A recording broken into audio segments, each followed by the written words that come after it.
And we are live. So week 3 is here and gone. And what a week of college football it was. I'm joined with a very special guest, Chris Griffin of the Horns Down podcast. We're going to be going through all of week 3, going through the games to come as this podcast winds down. But first and foremost, I want to give Chris a bit of time to plug up his podcast, his YouTube channel, because he does great work. Hey guys, look, I am one half of the Horns Down podcast. You can find us on Anchor, you can find us on YouTube, you can find us on Spotify, Apple Podcasts, wherever podcasts may be, we're there. Seth Oliveris, he couldn't be here right now, but we have a great show that we do. It's dedicated to all Sooner Nation. We talk Texas, we talk O State, talk a little bit about Bama, Ohio State, Clemson, a lot of the top teams and whatnot. But we have a lot of great content. Guys, definitely got to check out this video that I dropped on my Twitter, and you see my handle right there. It's called Dearest Uncle. It was a troll piece of Texas and Arkansas. It was beautiful. I feel like it was beautiful. I pat my own stuff on the back. But thank you, sir. Thank you, Todd, for letting us come on to your platform and be able to be a part of this, part of another great episode. I'm excited for it. Man, I am too, especially after the week of college football we had. Right, because I got a lot to say about my team. I know you have a lot to say about your team, and we got a lot to say about college football in general. Weston, thanks for coming in here, hanging out. So first and foremost, man, let's talk about the AP rankings that just came out, because there's some shakeup right here, right? Yeah. So with the first 4, I think for the most part, this is how I view it. 1 and 2, we know who they are, right? Georgia, Alabama, Georgia. However you want to label them, I'm going to put Alabama 1 because they haven't lost yet and they beat Florida, albeit a struggle win.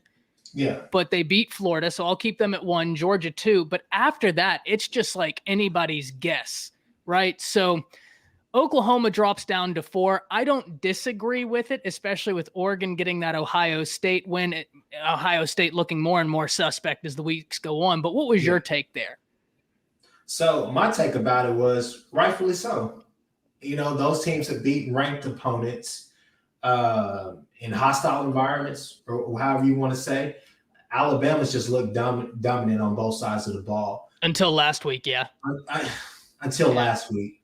So my thing with OU is that, hey, the committee or the AP committee, the AP poll, they're giving you the benefit of the doubt. You're fine.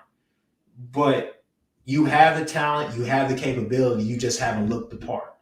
However, I'm fine with that. Those teams have won those games. Now, I know a lot of people in the chat, I know a lot of people watching this video are going to say, well, what about Iowa?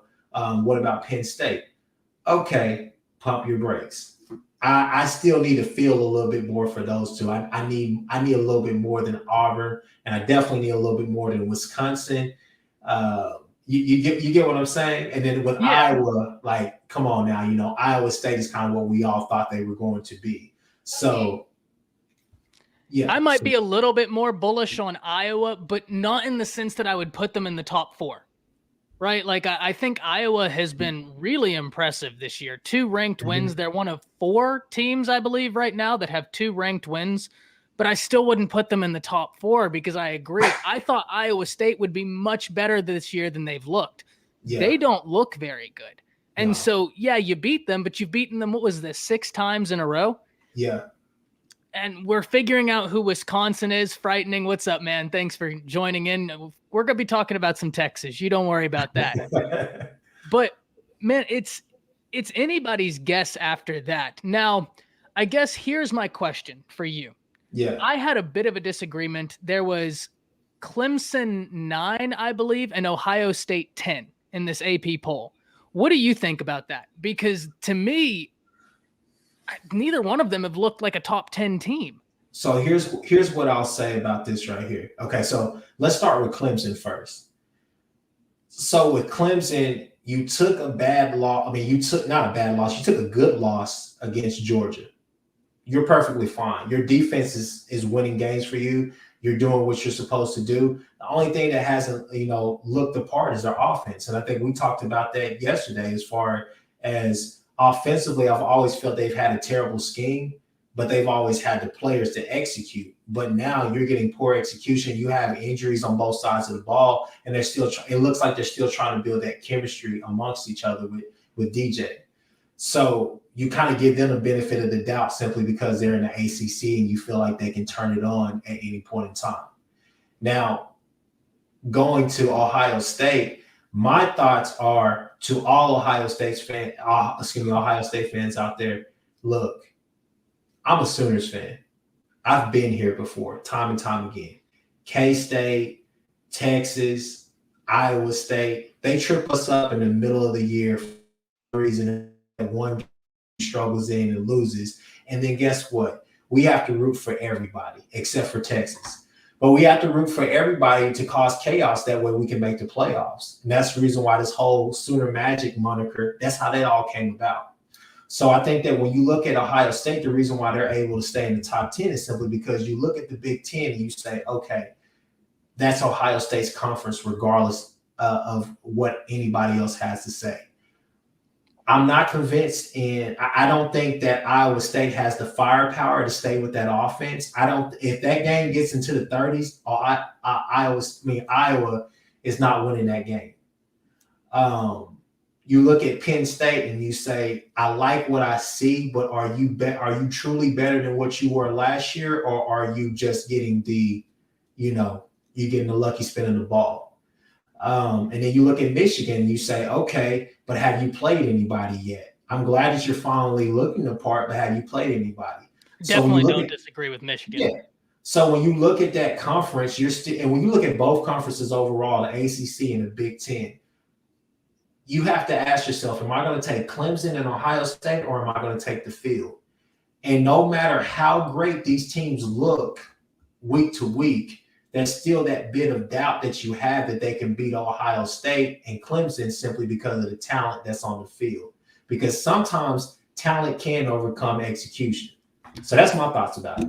Yeah, absolutely. So here's the interesting thing for me, right? Clemson at 9.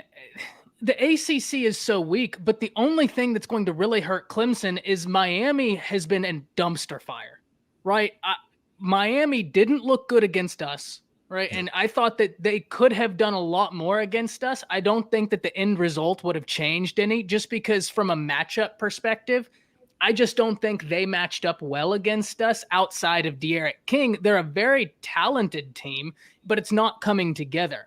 Miami hasn't been good. North Carolina, luckily for Clemson, is ranked 21, so maybe they play each other in the ACC championship game and Clemson can get some sort of redemption. And I'm looking at Ohio State with a few thoughts. I do have to say I am probably a bit higher on Penn State than you are. Mm-hmm. And Frightening asks a good question. What I will say is anywhere we rank 3 through 10, it's a coin flip.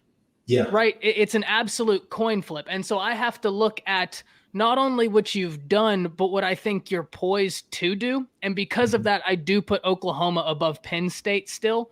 But I don't disagree that especially once we get to 5, 6, and 7, the margin of difference between they and 3 and 4 are very small. I think Oregon is definitely 3. I think Oklahoma, I put at 4. But 5, 6, 7, man, I do believe there are some arguments, some that I might not ascribe to, but logical arguments to put them up there. So I think that kind of discerns where I'm at with Penn State in that regard.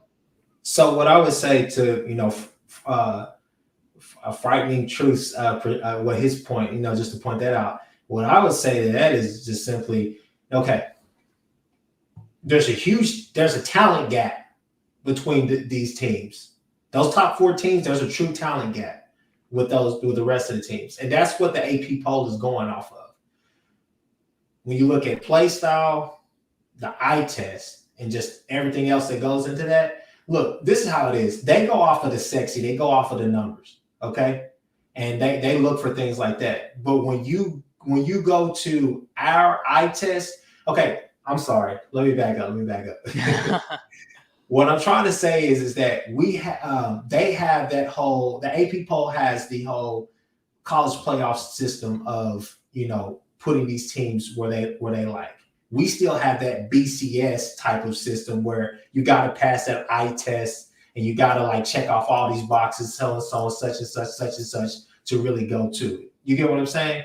We look at it from a different perspective than what the AP poll is looking at, because the AP poll is saying, no, we're going to give OU the benefit of the doubt because at the drop of a hat, snap of a finger, they can turn it on. So that's what they're looking at. They're not really looking at it as deeper as you know, I would say other people are. I don't, and that's the reason why I don't really pay attention to the AP poll all that much anymore. I just wait until November because, as Jalen Hurts would say, it's just rat poison. Oh, I don't disagree. It is interesting kind of thought exercises for us to do, especially in relation to the weekend's games. But yeah, you know, there is a lot. Jaden Hazelwood. I always mess up his name. I don't know. Yeah. I always want to say the opposite. Thanks for coming in, man. Glad to have you in here. Weston says OU is close. Offense hasn't opened all the way up. I'm expecting 38-45 points against West Virginia and K-State. Don't sleep on either of those teams, but I don't disagree. Yeah. Right? Okay. We'll get into that in a little bit because I think we both have a lot to talk about in that regard, right? Yeah. The last thing I want to hear from both you and people in chat, Ole Miss. I had a bit of a beef because Ole Miss is sitting at 13. I don't think Florida should drop a whole lot because they almost had us, right? It's like that great scene from the first Fast and the Furious. Dude, I almost had you. Yeah. And Vin Diesel replies, you never had me. You never had your car, right? That's what it's like. And so I don't disagree with Florida not dropping a bit, but how come Ole Miss isn't a top 10 team right now?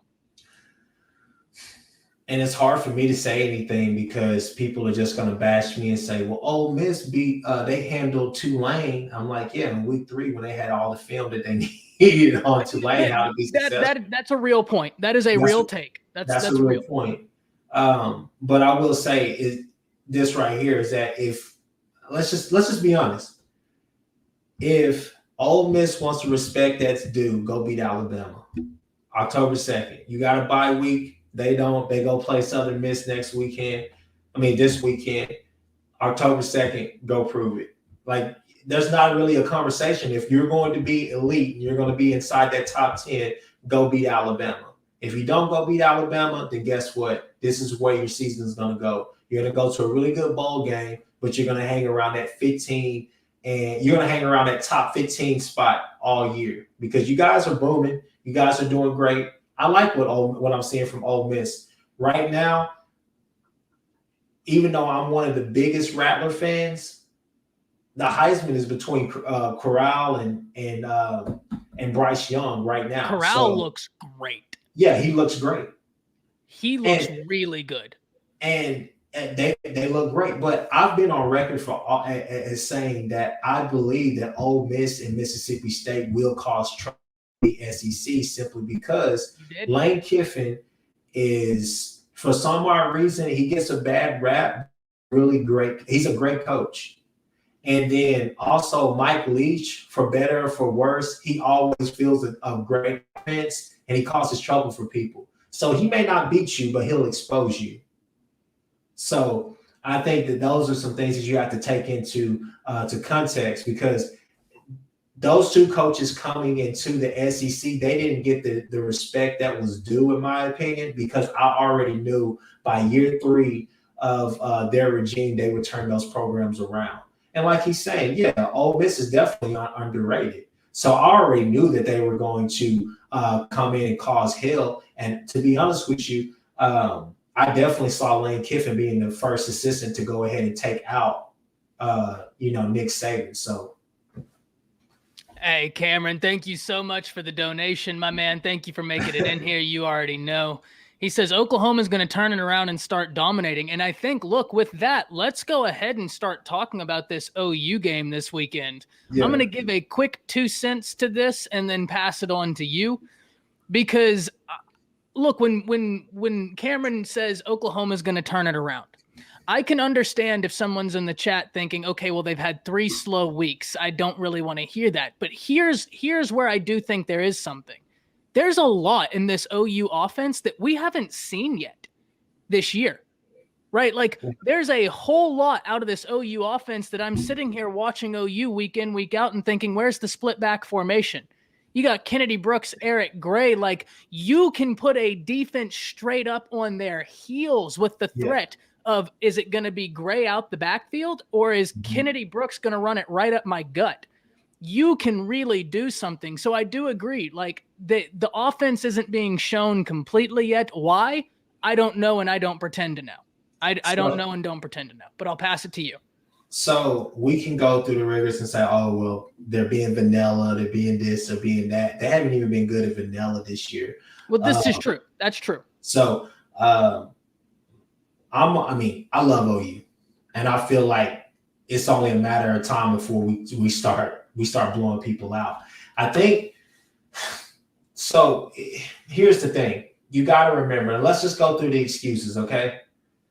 Billy Bowman's out. That's Woody Washington's out. You look at that offense and you say, how different would this offense be if we still had Mikey Henderson? Mikey Henderson was a key piece to this team, and I really see us missing him now because Jeremiah Hall and Braden Willis are great. And to your point, as far as we haven't seen this offense explode, where the hell is Stogner? We haven't seen Stogner, let loose yet. So, and then here's another excuse. We only have 2 scholarship running backs. One of the walk-ons looks great, but at the same time, we only have 2 scholarship running backs. And if you look at the history of the Lincoln Riley era, you're saying to yourself, okay, you have a history of having some of your top running backs get injured, not only throughout the year, but early in the year. When you go back to Rodney Anderson during the Collar year, you're looking at that game and saying, okay, would that have really made that much of a difference in that Alabama game? Probably not, but at the same time, you have your feature back there. You get what I'm saying? No, that's a point. That's a point for sure. Yeah, and then don't get me wrong, Kennedy Brooks and Trey Sermon were playing out their mind that year, but at the same time, to have that juggernaut right there, you're just looking like, man. So, like Fighting Truth is saying, I agree with that. Committing to the run. We haven't seen that run game. We've seen Spencer Rattler throw a lot of passes over these 3 games, and we haven't seen any of that. And the only 2 back sets that we've seen is, go back to Nebraska game, shovel passes. When have we ever done shovel passes? We're playing safe. We're playing vanilla. And here's the thing that I would say about Tulane and Nebraska. I knew that we would have some problems with those teams simply because they run gadget-type offenses. So you're seeing a lot of delayed reactions, a lot of delayed routes coming in. You go to the Nebraska game, you see Martinez in the under center, does a play action, does another fake to another running back, and then here is the tight end blocking, and then he's running almost like a wheel route down the field. Did you see the breakdown I did before that game? Yeah. So I pointed out a play, right? And I saw 3 different variations of that exact play I pointed out Nebraska ran, and it just shows how much fluidity they have if they can. And that opens up a whole other can of worms about what it is Scott Frost is doing up there. But what it is a inside zone. It's just a straight inside zone, but they fluff it up with an orbit motion. Typically, they use Toure on the orbit motion, but it's something we see from the New Orleans Saints a lot, especially when they had Mark Ingram. They loved that little motion to the inside zone power. It was beautiful. But what they do is they fake the inside zone, and then Martinez goes out and follows Toure as he's on the orbit motion coming right behind him, and then it's a quarterback option. Exactly. So if your linebackers even bite a little bit on that inside zone and they are a second late, you're beat by 2 different guys. Either Martinez is going to keep it, Toure is going to get it. And if they are disciplined and come out, he's just going to pitch it to Toure.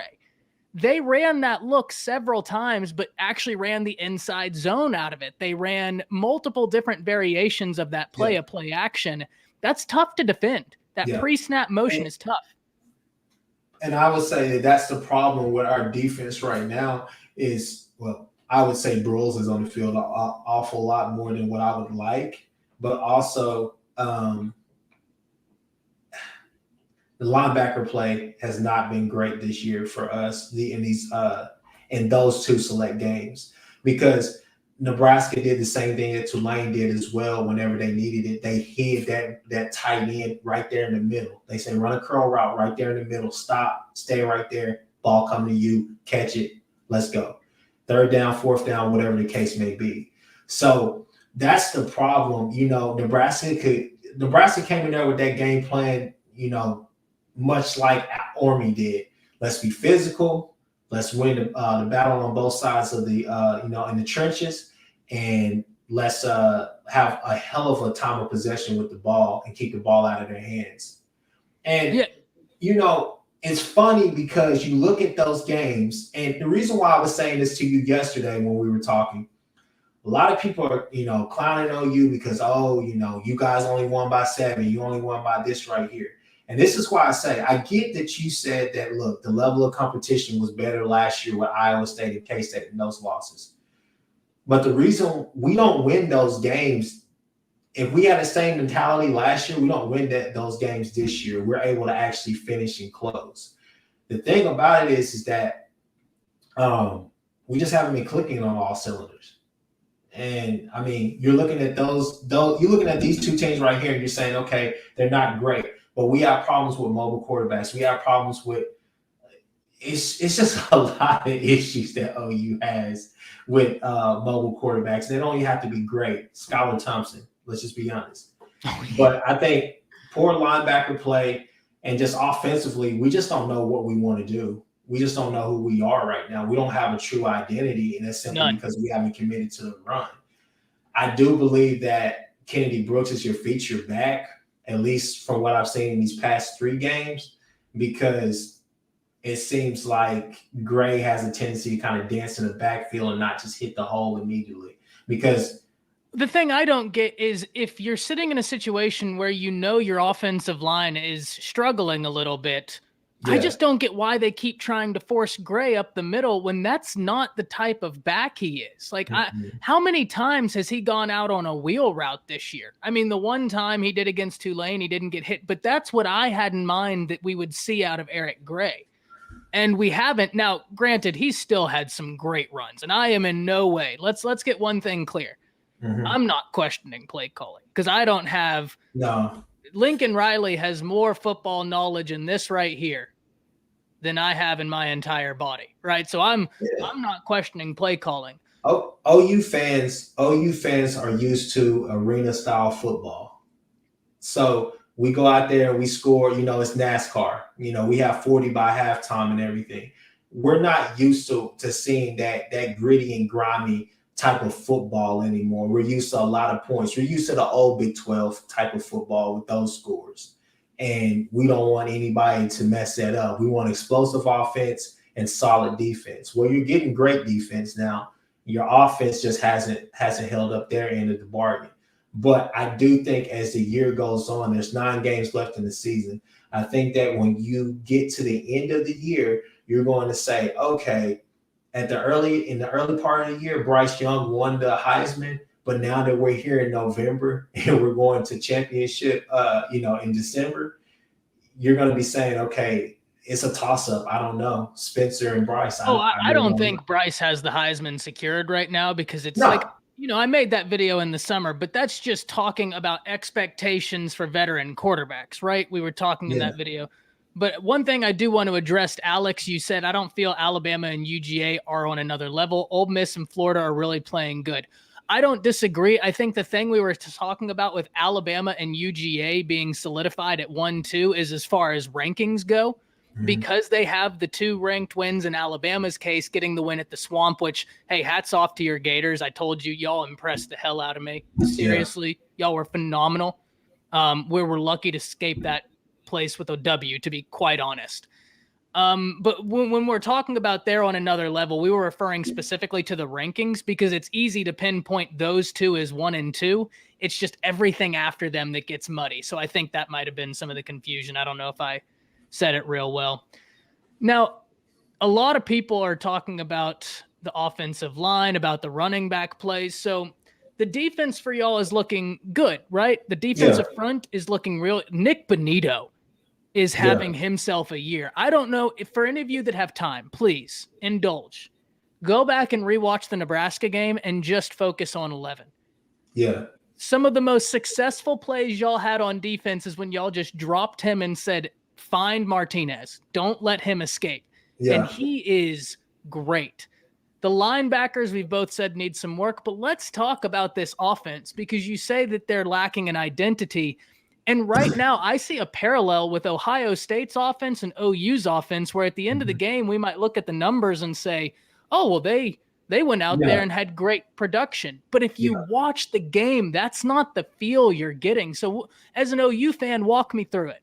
So I think it all starts with Spencer right now. He's just being extremely inconsistent. I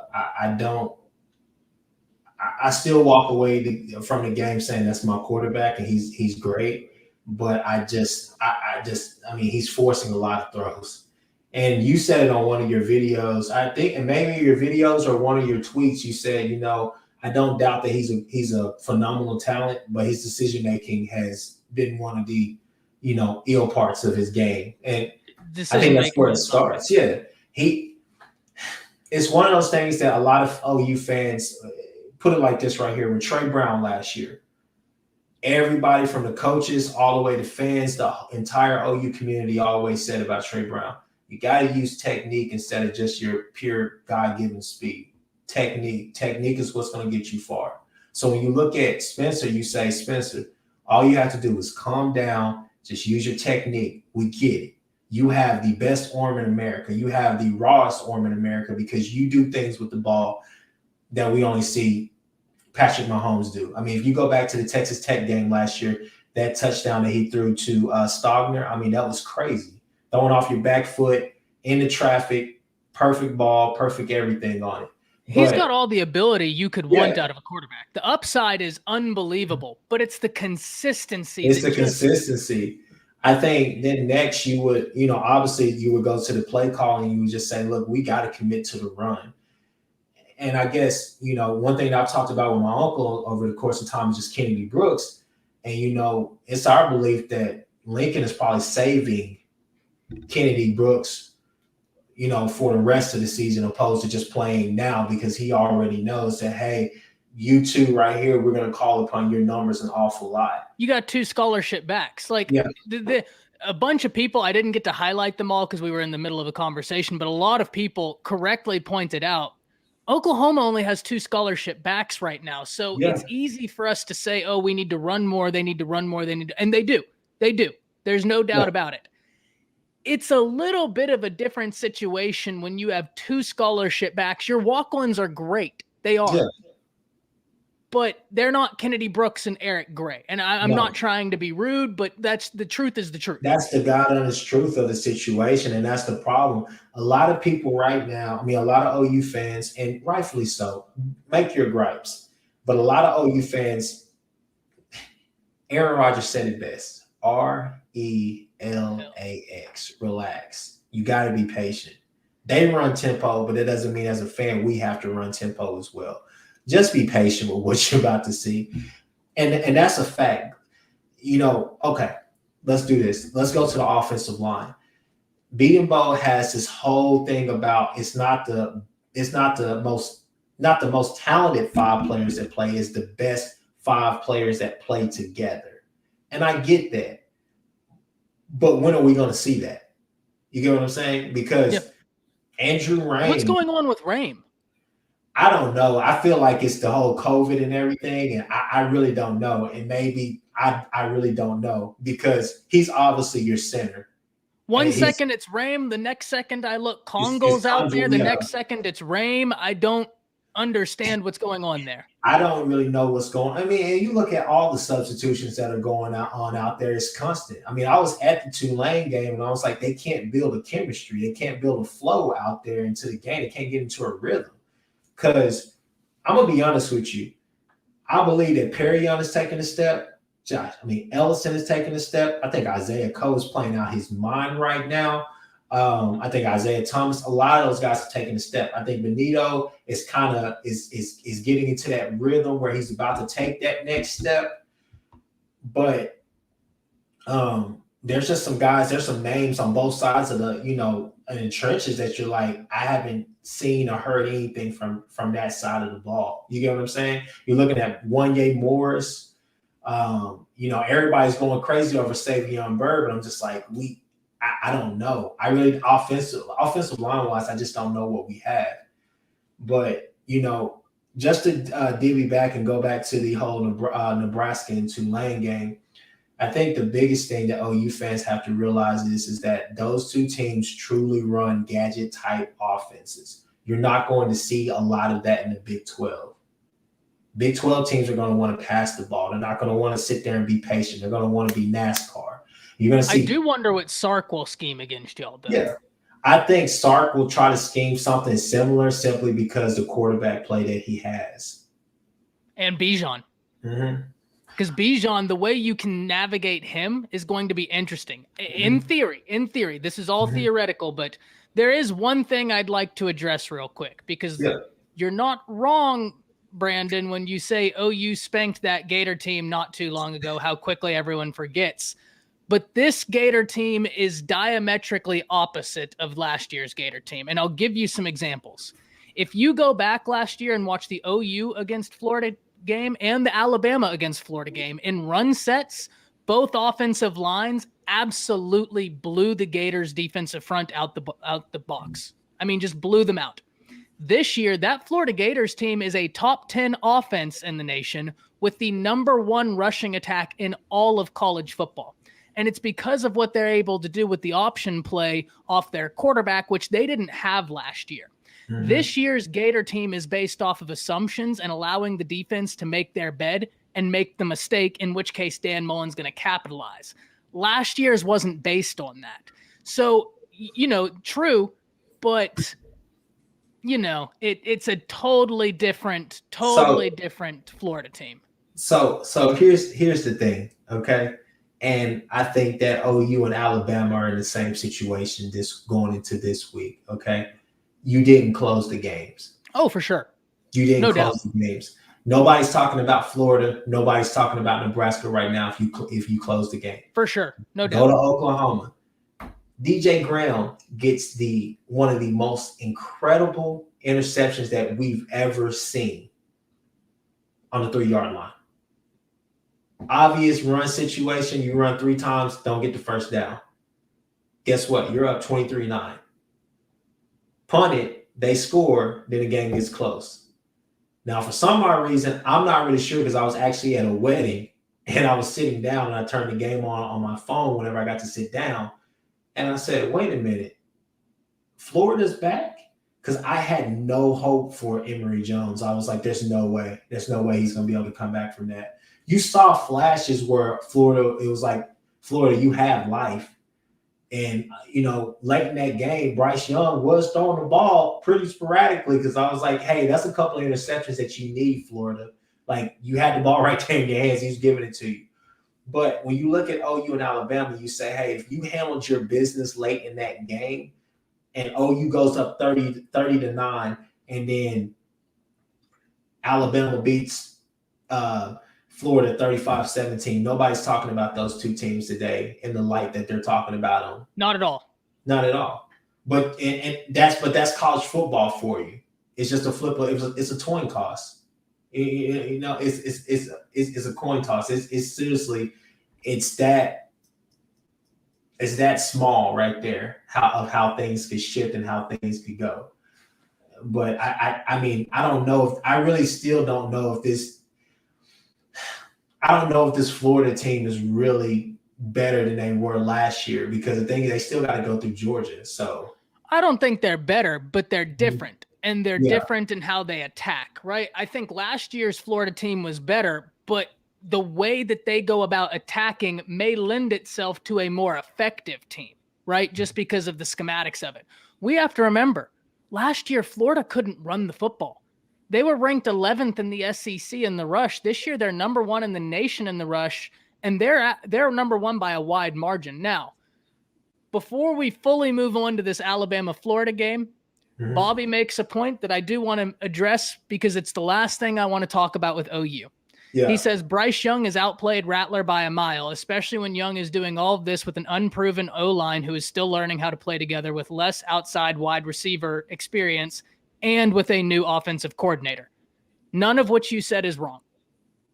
Look, right now you have one quarterback who has 3 new offensive linemen, a bunch of new wide receivers, a new offensive coordinator, and he's essentially a true freshman because last year was completely taken away due to COVID, and he's outplaying Spencer Rattler. That much is true. Will it remain that way? I don't know. Rattler has so much upside. He has experience, and he has Lincoln Riley, right? Yeah. So as of right now, I do agree Bryce Young has been playing better. I'm not saying it will stick. I think we also need to remember Bryce Young is rated as a top 10 quarterback recruit of the modern era of football. I think if we look at his high school rating, he's like 20th all time rated out of high school. This kid is special. So I want to talk and pass that to you because I think the question does need to be asked. What's going on with Rattler? Like I said, it's just inconsistency. I don't think it's any of the NIL deals. I don't think he's regressed or hit a wall or whatnot. I just simply think that, hey, Rattler's playing his style of ball. Okay. He's just chunking it. I mean, he's on record for saying that. He's used to playing free and he's used to forcing some balls in there or whatnot. I don't think that it's going to be a problem down the line. As you saw last year, he started off slow as well, and then all of a sudden he started heating up. So I think that you look at Rattler and you just say, hey, it's going to happen. And I think that you're going to see the offense just really explode, especially this weekend. Now, I would go to that guy's point that he pointed out with Bryce Young. Bryce Young has outplayed Rattler, okay? He passes the eye test. My only thing is just can we temper that? Because we saw what happens when he goes against SEC speed. Because the first 2 games we saw a fraud Miami team, and Miami's good, but nobody thought that they were going to even be close in that game simply because De'Aaron King's coming off an ACL injury, and we all know that he can't throw the ball down the field. He's not accurate down the field. He still has yet to prove that in his entire college career. And then second of all, who did you guys play in the second game of the season? We played Mercer. Now, to Mercer's credit, Mercer hung 800 yards of offense on the team they played the week before, beat them almost 70-0. The kicker did us all a favor, missed the kick to keep it 69-0. Yeah. But they had 500 rushing yards as well, and Mercer runs a really unique scheme on offense. So a team we should crush. I'm talking offensively. Come on. It's plug and pull for Alabama. You guys don't rebuild, you guys reload. Okay. So I don't know. And then to see him in the swamp, he played great, but then here's my question. Go ahead. Here's my question. If I swap Bryce Young for Spencer Rattler against Tulane, WCU I don't need to do because y'all crushed, and Nebraska, are y'all in the same place? Because I don't think so. Because Oklahoma, you can't have it both ways while claiming you have the greatest receiving core in college football with one of the greatest offensive line coaches, continuity at the offensive line outside Creed Humphreys, the greatest quarterback coach in college football in Lincoln Riley, and a quarterback who's a 5-star quarterback who's in his 3rd year of the system, and he's getting outplayed by a guy who was on the road against a ranked opponent. But I guess recruits way better than Nebraska. Right? We were going up against 5-stars. I guess my question, and I'll have to answer that question with the question. Are we going to seriously sit here and say that Alabama's receiving core is not great? No, they're great, but with all the 5 stars and all the talent that they have, you guys still have Billingsby. Sure, but we just sent 2 wide receivers to the first round of the NFL draft. We don't have my point is we don't have continuity. Yeah. Right. I get it. But when we're talking objective facts, we're giving people passes who have experience, continuity. I get where you're coming from, and I get where he's coming from as well. But I don't know. I really don't. I don't think so. I think that the problem the problem with it all is that I can pinpoint every inconsistency, every You want to problem know with what Bryce Rattler. is much better at? What's that? Day one, and you want to know why I think that I can say it? I was talking to Quarterback Spotlight, who works with a lot of these NFL guys, brilliant guy. He pointed out Spencer has always had trouble with finding what the defense is doing before the snap. And he's texting me saying he still has this problem. Bryce doesn't have that problem. Bryce is checking audible and calling runs. He's dissecting a defense. So one of those is doing it against SEC play. So look, make no mistake. One SEC team, one SEC team. But it's ranked within the top 15. Okay, so here's my thing with the whole Rattler thing. Okay, so I truly believe that if you swap both of them out, you might still have the same problem because the common denominator is the play calling right now. I don't think Bryce throws into triple coverage the way Rattler does when there's an open guy in the flat. I don't see that. His completion percentage is higher. I don't see that. His quarterback rating is higher. And if we pointed out frightening truth says he said if y'all had Casey Thompson, y'all'd be doing better. I don't agree with that. Come on, that's come on, man. I don't agree with that. Casey That's Thompson. trolling. Let's get real, man. Let's get real. Look, all I gotta say is this right here. You bring up great points. That's all fine and dandy. There's 9 games left. Let's see how the season shakes out. I think that when you look at Rattler's numbers are going to be there. You're going to look at Rattler improve. You keep saying that he has the best quarterback mind, the best offensive guy in the I'm nation. still high on him. There's a reason I still have OU at 4. He struggles with stuff, but at the same time, you're looking at Rattler and just seriously saying like, "Hey, it's going to get better." Because the thing is that if this is our worst, it can only get better from there. So, and I'm not going to argue with Bryce. Go ahead, guys in the chat. One thing you'll have to remember: we're splitting hairs here. Yeah, I mean, we're talking about 2 guys who are 5-star quarterbacks who are out there, going out passing the ball. Right now, I still think Rattler I think Cameron put it best. Rattler could be the best quarterback in the nation, but I just don't understand, even in the post-game interview, where he's like, I don't really see a problem with what we're doing, and that's just how I play. You try throwing into triple coverage on Sunday and see how long that lasts. Yeah, see how try that on Sunday. Man, I think that's the problem. I think that's a problem that a lot of OU fans have with him right now is the fact that, he's being optimistic, but it seems like everybody else just wants him to be a little bit pessimistic about his play, and rightfully so. He hasn't played up to par because coming into the season, we're all just hyping it up. Like, yeah, that's our Heisman. He's winning a Heisman. He's going to win a Heisman, but he hasn't played that way yet. But I just really feel like don't piss that man off. Okay, that's all I got to say. Don't piss that man off. Bobby, I don't disagree. To this point in the season, it's early. Bryce has outplayed him, but we do have to remember Spencer's upside is still one of the highest in the nation. Whether he hits it or not remains to be seen, but there's not much he can't do on a football field, and he has the arm to make every throw. So look, there's, we're having this debate and it's all fun.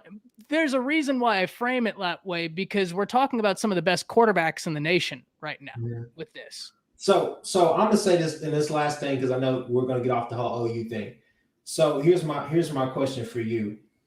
Outside of obviously the top 5 and some of these other teams in those different conferences, and I know when we go to Texas, this is definitely a point that I want to bring out. How do you even beat OU if they're playing like this? Because last year they didn't play great until TCU, Texas Tech. After those games, they just took off. I was just saying, how do you even beat OU? The only team that came close to really just, I don't even think Iowa State. I would say that Baylor team with Charlie Brewer, I think they had a better recipe for beating OU because that's what everybody else has, tried to run. I don't know. And I think that you're going to see, I truly do believe that you're going to see this Saturday, you're going to see an offensive display. But I just don't know, how do you beat OU outside of those, top 4 teams right now. Those top 3 teams, excuse me. I think it depends on how you scheme, right? Here's what I will say. There is a reason Nebraska had success because they followed the same recipe Tulane did. Yeah. If there's a team that runs plenty of pre-snap motion, your secondary is biting on it, your middle linebackers are biting on it, and the linebackers and wheel routes are getting you. Now, the good news, you still have an offense that I think will be putting up massive numbers, and the defense is only going to continue getting better. Yeah. I see teams that could test OU, but I think it would require a team that's complete to absolutely go out there and beat OU. So, I mean, you're looking at a team like Georgia. I mean, we're talking Alabama. We're talking possibly Oregon. We'll see. Yeah. But I don't disagree there. I think OU does have a multitude of layers, and it's going to take – there's ways to attack them, but are you going to be able to beat them? Yeah. I don't know. And that's the hope that I feel like Texas fans have with Casey Thompson. It seems like every Texas fan now is just, oh my God, well, he actually checks down and he'll take off. I'm like, that's not a great thing. It's not great that he's leaving the pocket early just to take off simply because your wide receivers aren't open. And like I said, we'll talk about that later because I definitely have a lot for Texas to unpack. Yeah. He said, who wakes up being scared of OU having a great yeah, they've had that for years. You're 100% right there, Kevin. No, Monty, if you're just coming in, I don't want you to think that I'm sitting here just saying Rattler, because depending on when people come in, they might think I think Rattler's terrible. I don't think Rattler's terrible. I've been on record saying I think the kid has got unbelievable upside. But the simple fact of the matter is it's not being matched right now. And the decision-making isn't there. And you as an OU fan, I know you were happy that Mario Williams did his best Ed Reed impersonation and breaking up an interception on Saturday because Spencer just threw the ball to a defender. Yeah. Why? I don't know, but he was there and he did it. And that's got to change, but he's got all the ability anybody could ever want. I mean, if he wants to be the number 1 quarterback taken in the draft, that's up to him. That's the type of player we're talking about here. Yeah. So I think it is a fine line.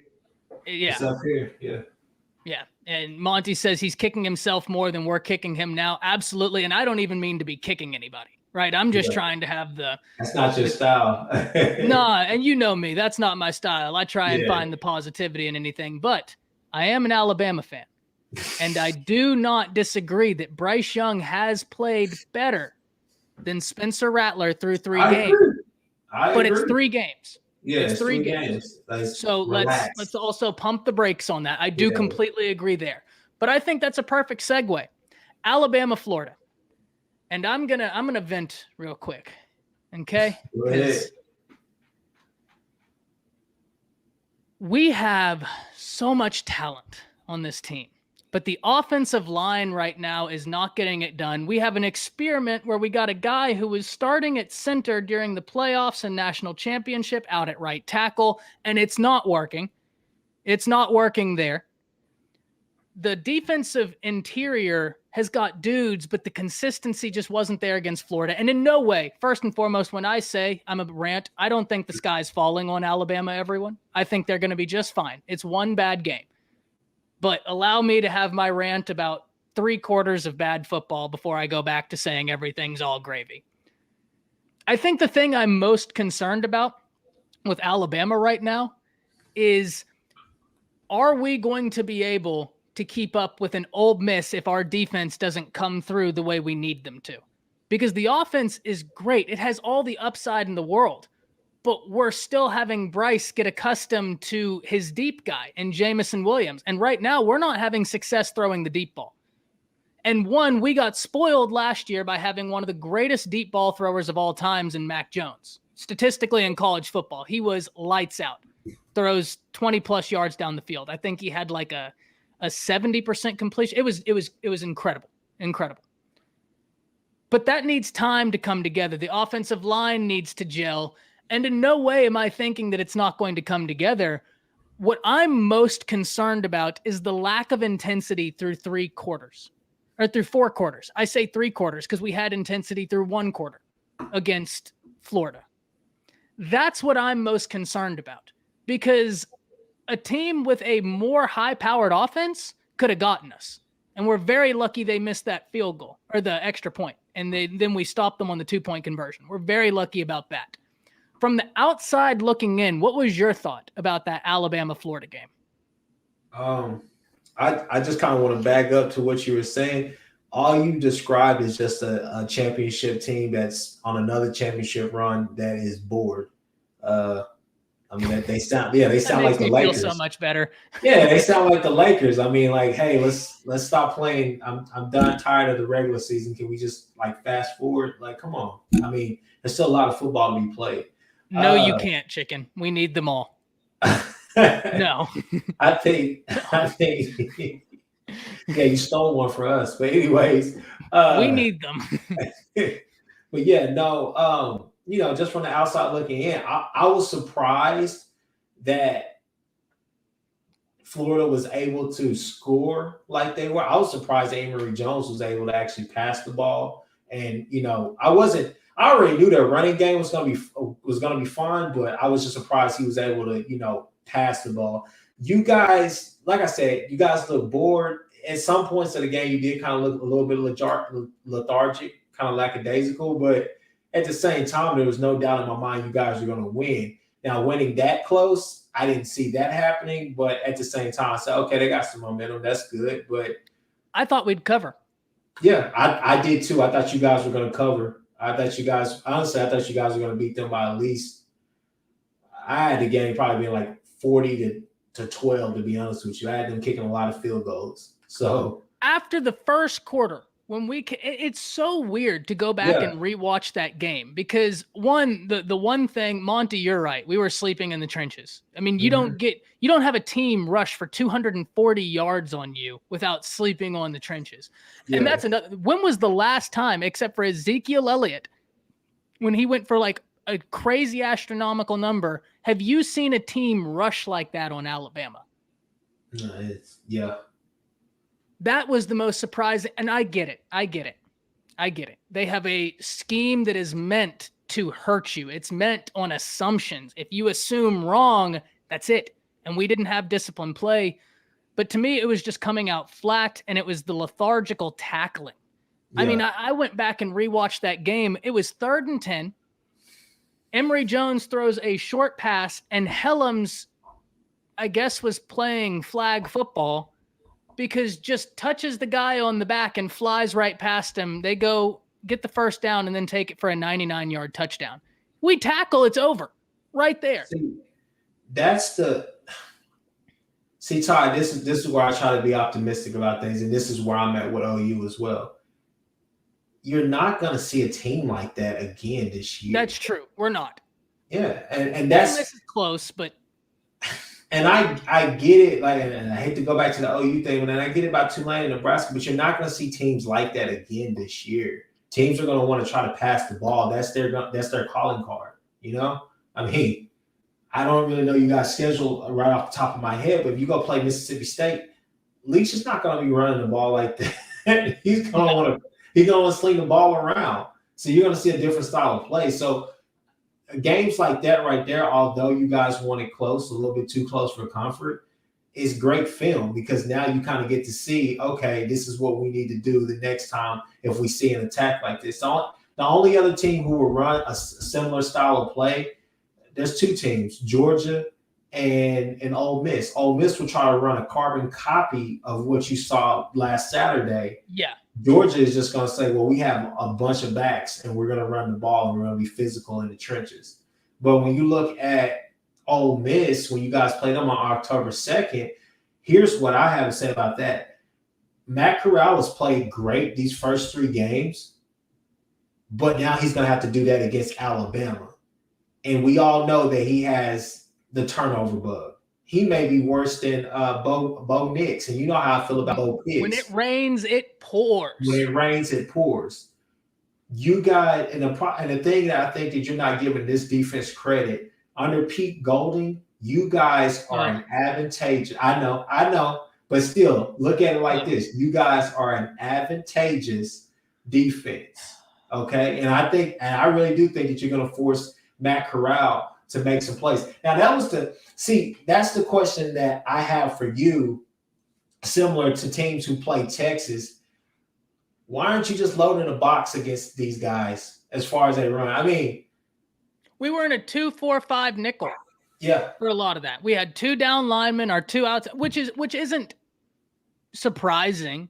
I mean, a lot of teams base out of a nickel now. That's just college football. We can say, oh, we do 3-4, we do 4-3. You probably find yourself in the nickel 75% of the time. That's just college football. I think that was probably my biggest problem with the portion of the game that I did get to watch was just the fact that you're looking at it like, why aren't you guys just loading the box? Like, I want Emory Jones to win the game with his arm. I don't want him to win the game with his legs. Like, I thought the same thing. Yeah, like I'm gonna rush him. He can get me out of it some plays. I'll run a nickel, I'll drop back, I'll do a zone, give him all type of looks, all type of reads that he's gonna have to make, to make the correct throw. But at the same time, I'm getting after him. That was kind of my problem somewhat with Benito in that game as well. It's like, hey man, I want to get after the quarterback. I don't care that it's 3rd and 15. Like I want him on. You get what I'm saying? Yeah. Let Shane Witter sit in the middle. Let Asamoah sit in the middle, and let him just go ahead and do what he does best, which is rush the passer. But you're looking at that. Yeah, you're looking at that. The Alabama game. Like, hey man, I'm gonna load the box at least somewhere between 65 and 75% of the time. So, yeah. You would think. And I don't want to seem like I'm sitting here saying the sky's falling. At the end of the day, Alabama went into the swamp, a hostile environment, right? That's a hard place to play, and got out of there with a win, right? With a new quarterback, with a lot. Yeah. So that's something to be proud of.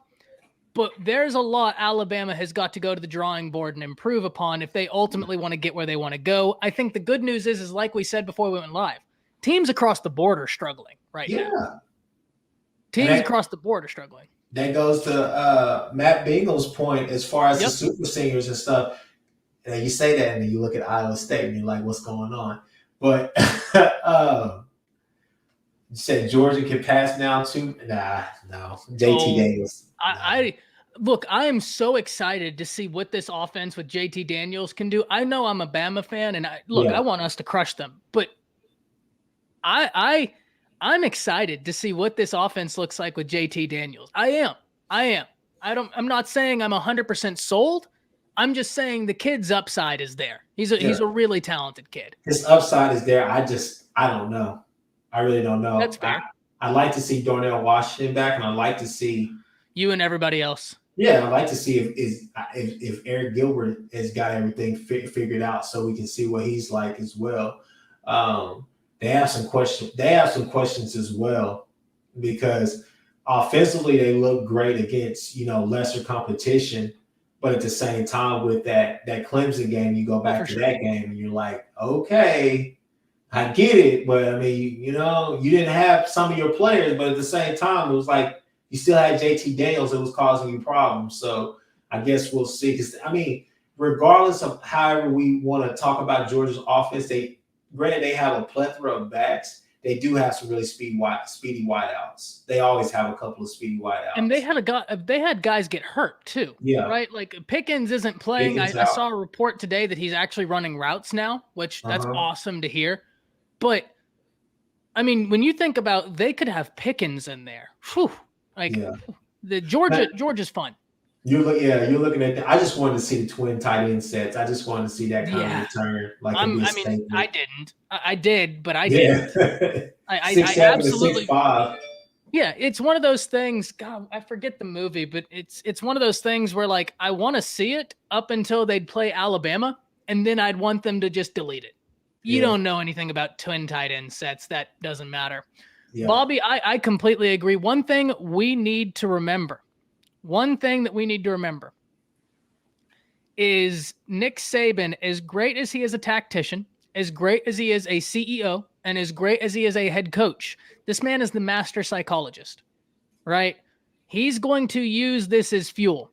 I forget the assistant that said it, but years ago, after they lost a game at Michigan State, or they'd won a game at Michigan State, someone was asked, when you coached with Saban at Michigan State, was he happier when they won or lost? And the guy said lost, because when we lost, now he could go back to the team and he'd actually have something to teach them and correct on and go from.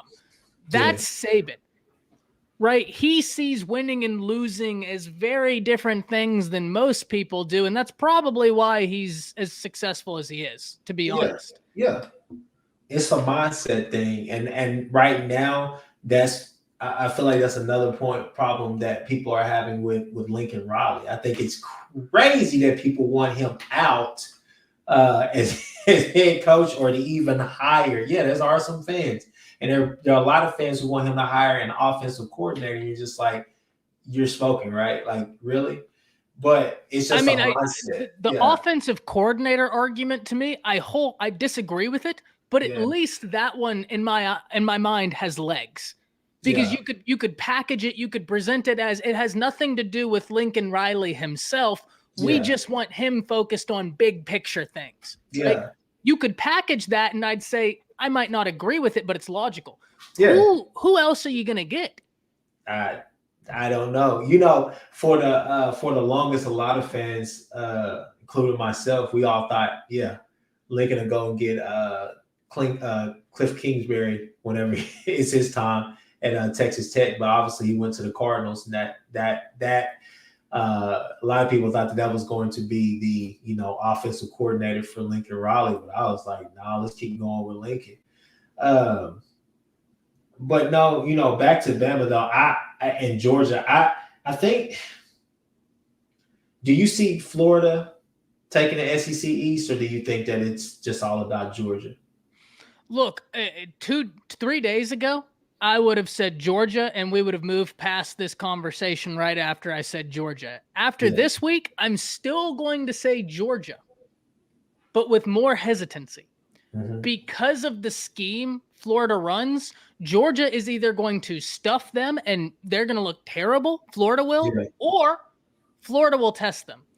Bama says, before I get into that, Bama says he watched Coach O. I don't know if you've ever seen the unofficial coaches on YouTube. They do Bama content after the games. They are fantastic. Okay. A must watch. Seriously, you love college football. That's a must watch. He broke down every quarter of the game. He showed defensive players defending the wrong player, leaving holes.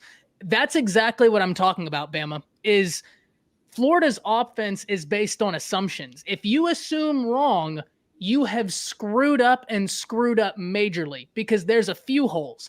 And more than one time I counted where we had a linebacker and someone else out on the same guy, and there's a guy in the middle of the field just staring there. So, I don't disagree at all. The discipline, the execution wasn't the greatest. And, I see a lot of people going after Henry To'oTo'o, and I'm going to pump that a little bit, but I'm not going to wholeheartedly defend him because he did not have a good game. I've been so high on this young man's communication, and deservedly so. He's a brilliant communicator at the inside linebacker position. Communication is meaningless without execution. Yeah. Right? But he plays at 100 miles per hour. He is all over the field. Does. But it's one thing. Look, I love playing fast. Uh-huh. I don't like fast mistakes. Got you. Right? Like it's one thing. Look, I know. Yeah. Nebraska. I saw that against Nebraska. It's one thing to play fast. I love it. It's another thing to play with fast mistakes. Yeah. And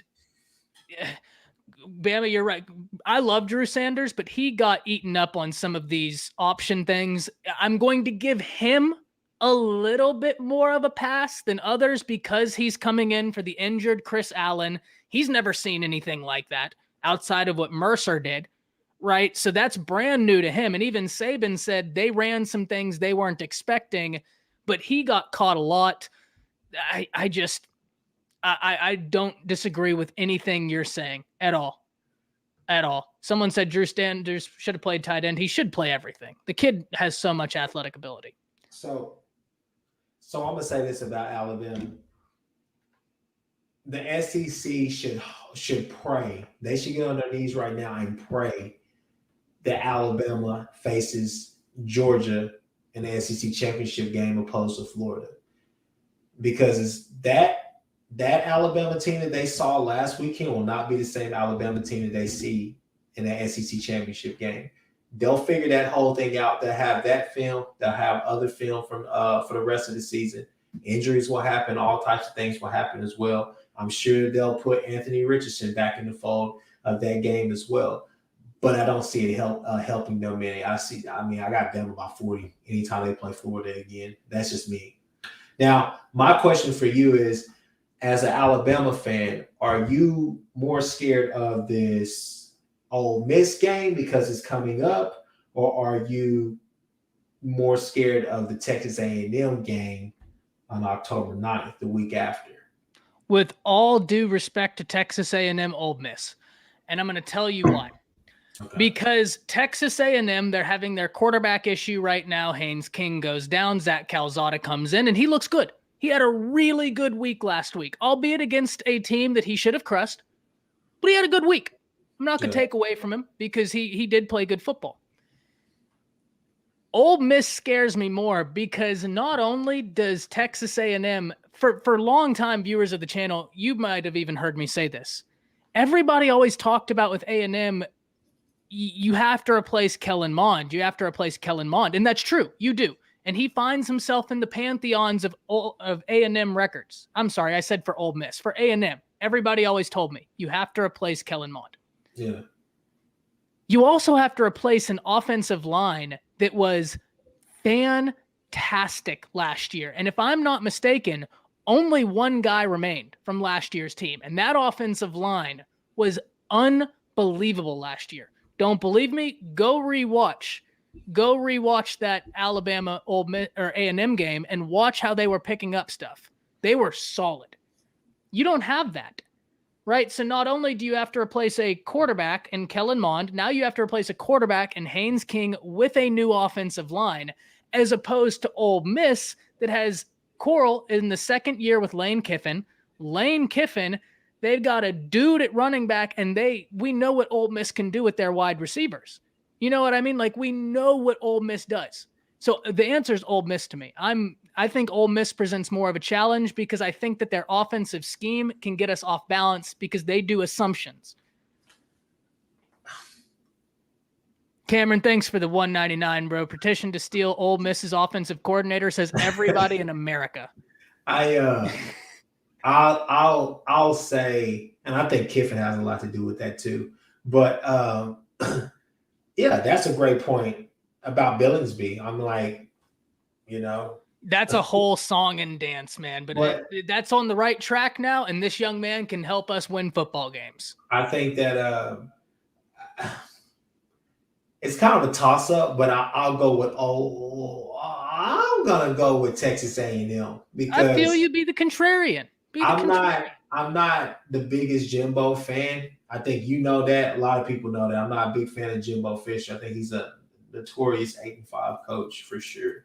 Gonna get you 8 wins, 5 losses. It may come one of those losses or wins may come in that bowl game that he plays, Alamo Bowls and stuff. But anyways, I'm gonna go with him simply because I feel like a team like Ole Miss plays right into Alabama's hands. They play right into Alabama's scheme. They want you to play fast like that. They want you to do things. They want you to run a lot of misdirection, a lot of gadgety type play. They want you to do that type of stuff.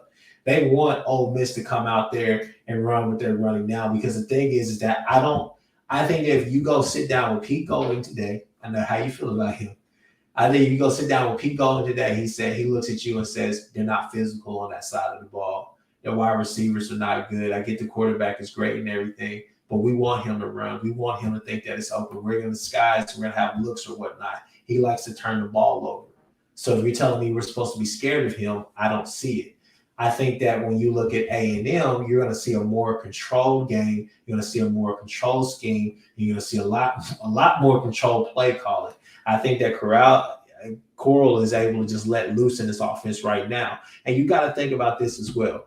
Granted, everybody in the chat, look, I'm a Sooner fan, but I'm going to put them to the side real quick, okay? They beat Tulane like they should have. They beat Louisville. We both agree that Louisville's not a great team. Granted, that game against UCF was probably the game of the year. That was crazy. Awesome. Okay. But then I think you beat Austin P or whatnot. So destroyed Austin P. Yeah. So you look at it and you say you got Superman back there behind, as you would like to call him, Bryce Young. He actually has played an SEC team. They haven't played an SEC team yet. Okay. So they've been playing ACC.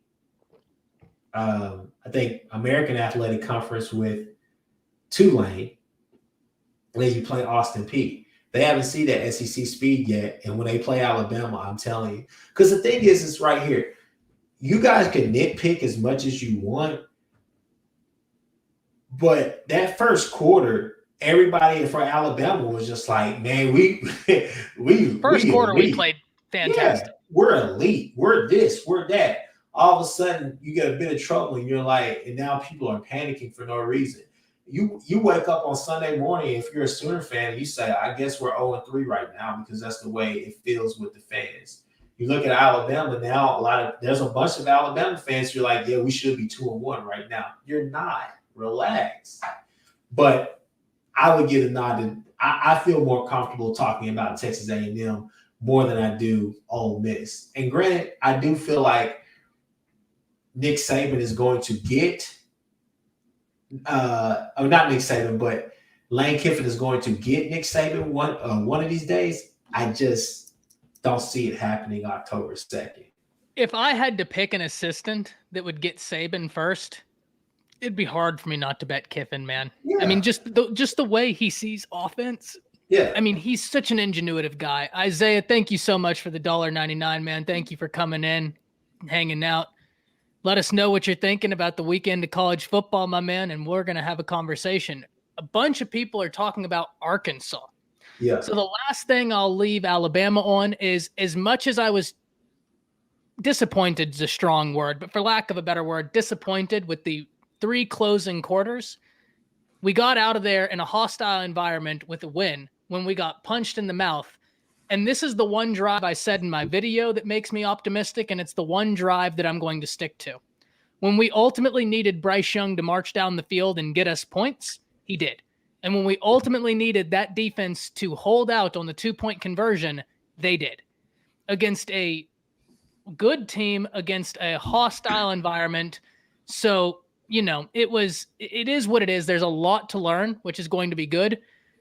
Bama says Coach O showed in his film breakdown that the game was close because the Bama defense made numerous mistakes rather than Florida being dominant.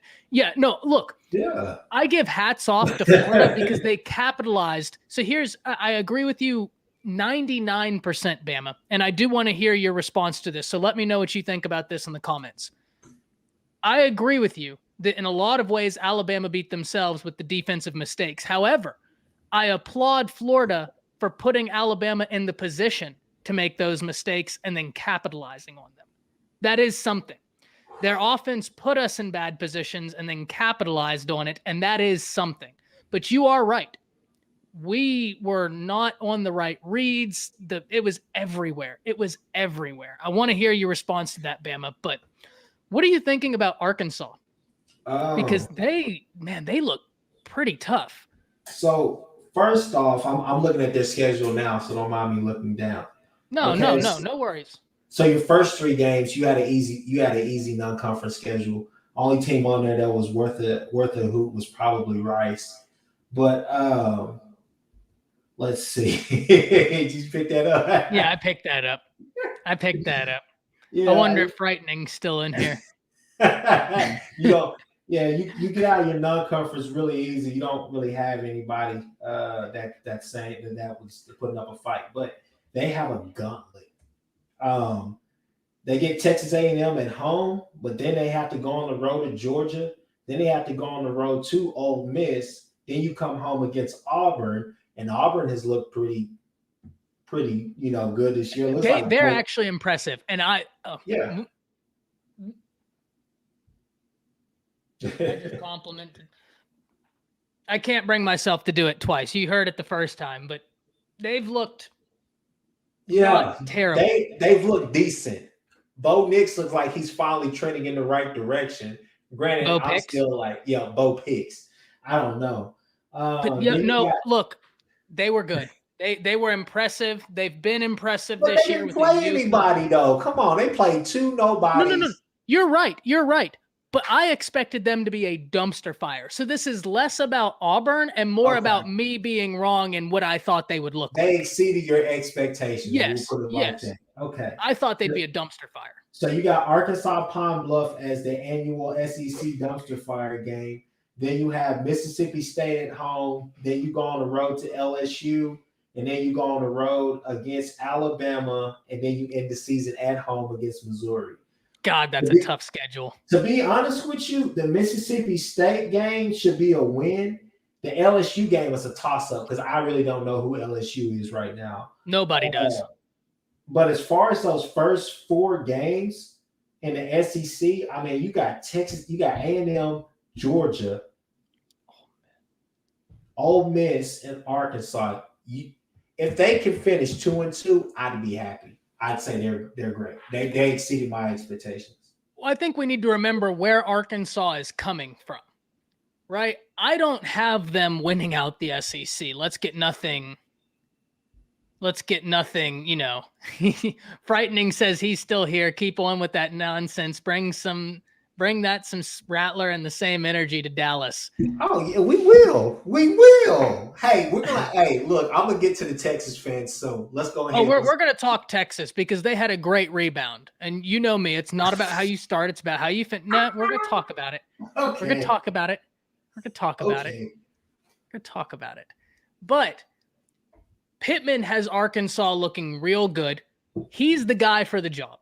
I mean, right now we're looking, but Odom's defense, man, goodness gracious. Odom's defense is looking really good. I mean, they did a lot to affect Texas. I said before that game, hey, you might think that Arkansas is the Arkansas of a few years ago. This Odom defense is legit. Defense is legit. Did I not tell you that Arkansas was going to cause problems for Texas? Did I not tell you that was a game they shouldn't overlook? I said that to you. I said the same thing.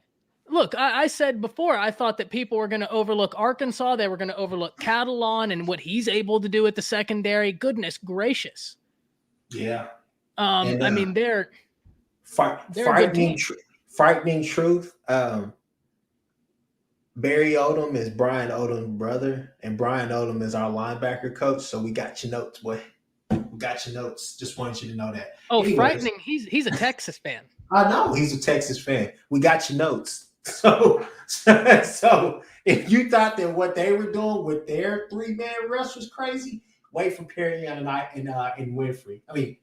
Wait for Perry Young, Winfrey, and Isaiah Thomas will be there with you guys. Okay. Hey, Frightening's in the chat having some fun. He said Arky would have rolled you last Saturday. What do you say? But they didn't. They rolled you guys 2 Saturdays ago. Whoopie suey. That's certainly a response.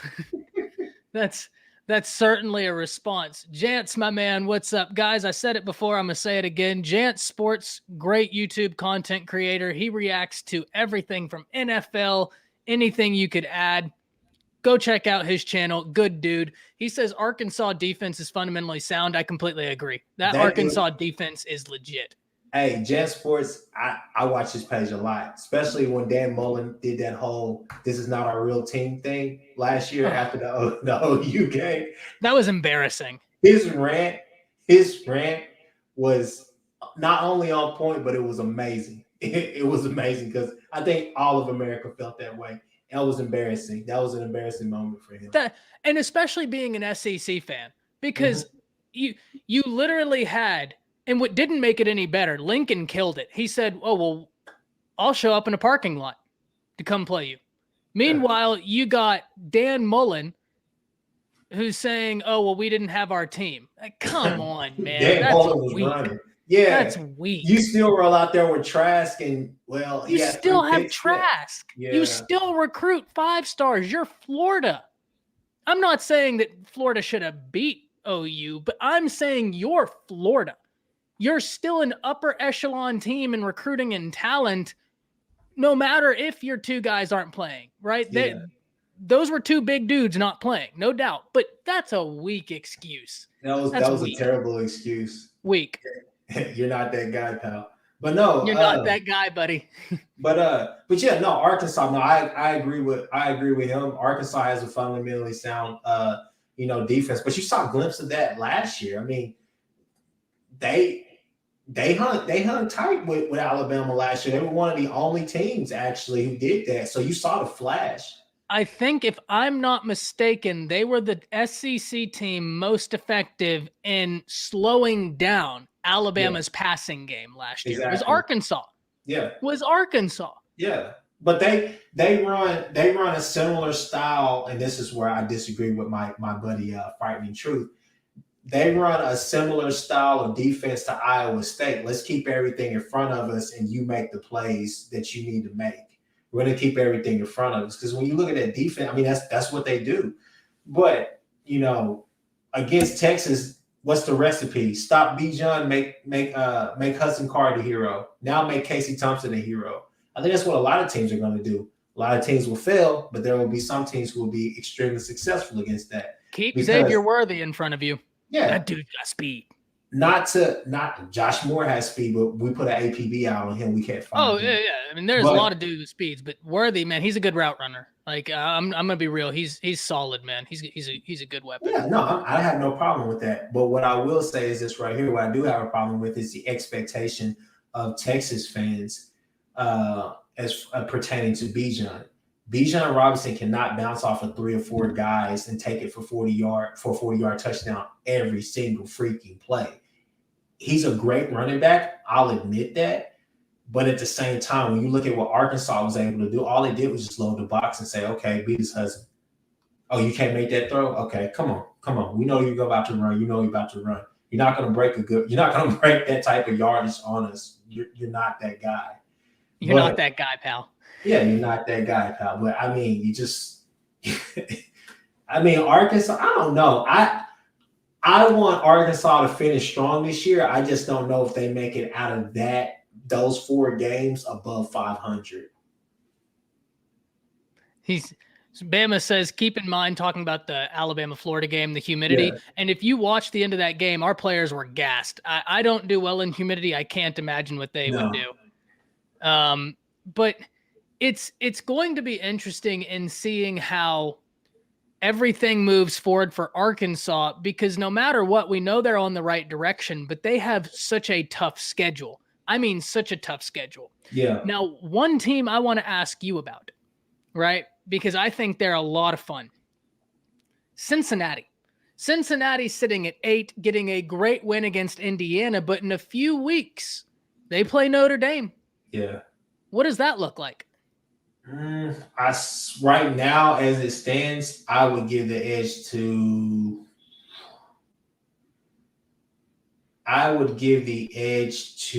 Notre Dame by 3.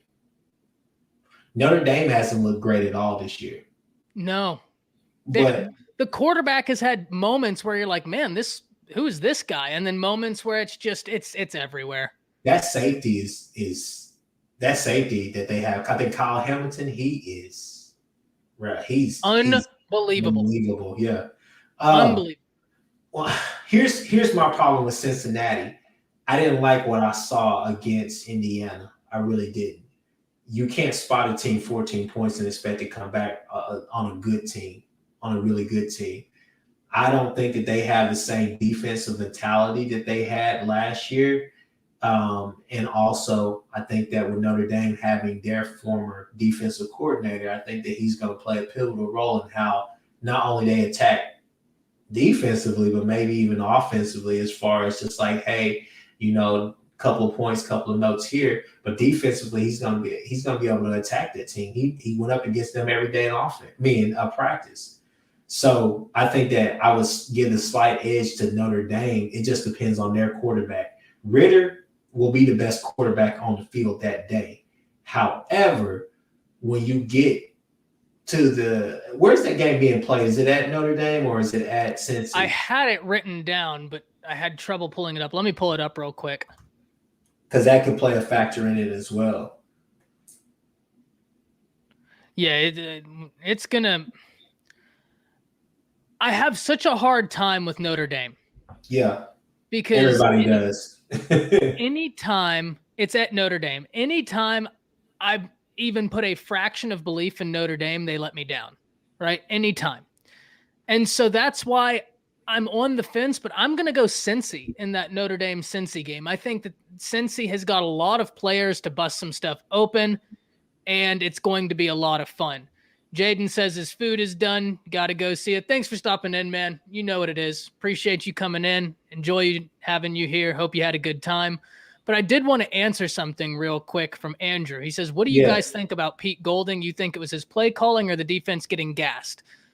It is a bit of everything, right? Yeah. I think that I'm certainly not going to be one to play couch coach and question play calling, right? That's not my style because I don't want to pretend to know more than I actually do. Yeah. Don't get me wrong. I try and learn as much scheme as I can. I'm learning more and more. But here's what I will say. We didn't load the box a lot against Florida. Why, I don't know. We played 2-4-5 nickel a lot. 2 down linemen, 2 linebackers, or 4 linebackers, 2 edge linebackers, 2 inside linebackers, 5 DBs. So I don't really know why we did that, but we absolutely got gassed. Do I think Pete Golding is the answer? It's tough to say yes when you've seen years, but there are certain points where I think he gets an unfair amount of blame, but then there are some times where I have a really hard time defending him. And so I think the simplest answer is it's a few things, but Golding is not off the hook. What do you think? I think that what you just explained says a lot. It pretty much says to me that he out-schemed himself. He overthought it. Because, could be. Yeah, if you're looking at that and they're playing that many linebackers and you're saying, okay, well, my DNs are probably a little bit too heavy for this game, as far as like you're trying to combat speed with speed. So maybe if you went with a heavier front, you're thinking to yourself, yeah, because if you think about the scheme and everything that you just explained, you're saying to yourself, okay, let's combat speed with speed. He wants to do, because you're looking at Florida. Florida will do an inside run, but they want to get to the outside. They want to get to the perimeter and get those guys out in space. And then when you look at Emory Jones, you're saying, okay, obviously he's not a pocket QB. He's rolling out. He's rolling out an awful lot. So you're looking at Alabama and you're saying, hey, yeah, let's just put speed out there on the perimeter. Edge rusher. As soon as he goes, boom, nick. It just didn't work like that. So I think that when you kind of look at Pete Golding, you're saying you may have a problem with him, you may not. But when you're looking at him, you're saying that maybe he out-schemed himself that day as far as overthinking it. Yeah, I can see that. That. It's so hard for me to really nail down Golding because there are some times where I'm like, okay, well, I think I get what you're trying to do. But gosh, it's just sometimes it just makes me want to pull out my hair. It just doesn't make sense. So it's okay. Now, this is something I don't disagree with. We didn't really make a defensive change against Florida, and we should have. So, Bama, I think you hit the nail on the head there. And I think that might even go into Chris's point of overthinking, right? Yeah. Really trying to out-scheme yourself. So that could be interesting. Monty asked a question I wanted to get your opinion of. He says, who's going to be the next coach at USC? I almost said, who cares? I would say, I hope that it's not the enemy. I pray to God it's not the enemy. I love our Cali Sooners. But, and he's been on record for saying that would be the only job that he would take. I just don't I don't see him divorcing the Chiefs organization also with, arguably the best quarterback in the league right now. I don't see him doing that. I feel like with all the troubles that people have said he's had with getting a job, I think there may be a little bit more that he's not letting on to as far as why he stayed in Kansas City. Because I think Yeah, if Andy Reid You think he's the heir apparent?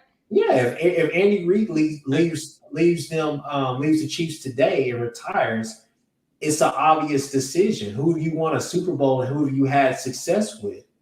Because don't get me wrong, Patrick Mahomes is great, but we don't know what life after the enemy and Andy Reid will be like for Patrick Mahomes. We can always say it's going to be great, but at the same time, We just don't know.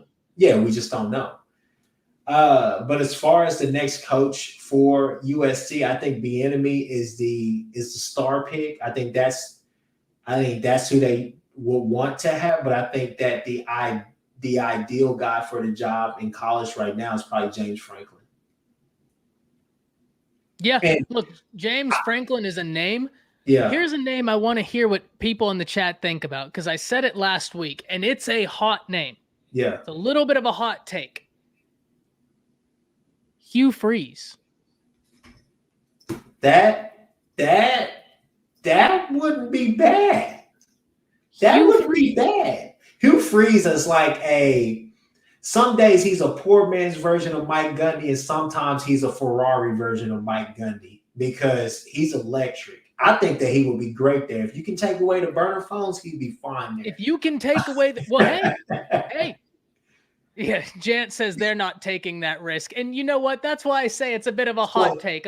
Indulge me, if you will, good sir. Okay. Well, hey, everybody in the chat, how about Deion Sanders?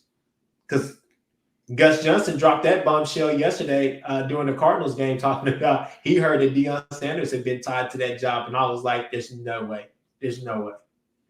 But yeah, there's a few names that make sense. Right? There's Franklin, Campbell, Fickle, but I think Hugh Freeze is a bold move. I like it. I couldn't pull that. Campbell and Fickle don't fit that. They just don't fit that. So here's a question that I have for you. Yeah. Let's bring Texas into the situation. So we got Texas and USC. Can we agree or will we disagree that that's one of the problems with Texas and USC? They always go after the it factor coach instead of just a good coach that can help not only, I wouldn't say build a program, revitalize the program. They go for that instant energy shot instead of going for something that's going to. They look at the latitude instead of the longevity. That's really hard for me to say, and I'll tell you why. Mm-hmm.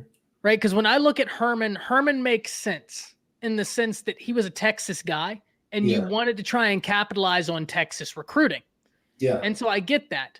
Sark makes sense to me once you're moving on past Herman because you wanted somebody who had strong offensive identity, right? And Sark, granted, he had the tools to the kingdom to play with at Bama, but he still has been regarded as a really solid offensive mind. And so I don't think I buy that just because I think Texas's search has been true. It's just been unfortunate. Right? Like, I don't necessarily know that they actually find themselves looking for what they believe is the next best thing. And they genuinely have been entering into coaching exchanges to where they think it will work out. It just sadly hasn't. But that's why I don't know that I can buy that. I just feel like they go after, obviously, you want to make a splash and everything, but they go after that splash guy every time. And it seems like it just. But I think that's indicative of coaching hires as a whole, right? Especially when you're at these big type programs as Texas, you almost have to, because the institution breeds the need to have a guy like that, a guy that can capitalize on it. So it's tough. And here's my problem with it, though. I think Charlie Strong's a better coach than Tom Herman. I don't wholeheartedly disagree. I think there's a combination of factors that led to. My point with that, though, is that Charlie Strong's a better coach than Tom Herman, but he was never Texas's guy. I can see that, but I don't. This is really tough because I think that there are ways to look at this where we can frame this argument multiple different ways depending on which side of the lens we're staring through. Yeah. Right. And that's why this is a really tough argument to really pick a side on. Ultimately, I don't think that the difference between Strong and Herman was anywhere where they thought it would be. Nowhere near what they thought it would be. Yeah. But at the same point, it's such a hard thing for me to say that they just look for splash hires, because at the end of the day, I think that they're just trying to get a guy that's going to excite recruits, that's going to excite the base, and that's going to get the job done. Right. And so that's kind of where I sit on that. Yeah. And here's the problem that I just wanted to point that out, because I just really feel like sometimes they miss the mark on some of those things as far as trying to hire those coaches. Because I get it. You want to excite the recruits. But you're looking at a top recruit like Latrell McCutcheon, who's on our roster now, who's known for saying it. I watched him when he said it on RJ Young's show, as far as Texas kids don't want to go to Texas. We want to be developed. We actually want to make the league. We want to do this. We want to do that. I don't feel like Texas can develop me. You're hoping that Sark can make that change, but you're saying, okay, Sark was great at Alabama, but he's not at Alabama anymore. Does he continue the whole Alabama success, or does he revert back to the USC and Washington days? You get what I'm saying? Yeah, but once again, I just don't think I can sit here and really get after Texas for saying, oh, you're just going after splash hire after splash hire, when I think that when the times to where they're looking for a new coach has presented themselves, they've gone after who they believed was the best guy, whether it was a splash hire or generally someone they thought they could take them in the right direction. And so that's someone. And it's hard. It's hard. And I get it. And I understand your point, because I know for like USC, he said Charlie lost to Kansas. It's hard for USC as well, because USC hasn't had the luck that Texas has had in landing, more desired coaches.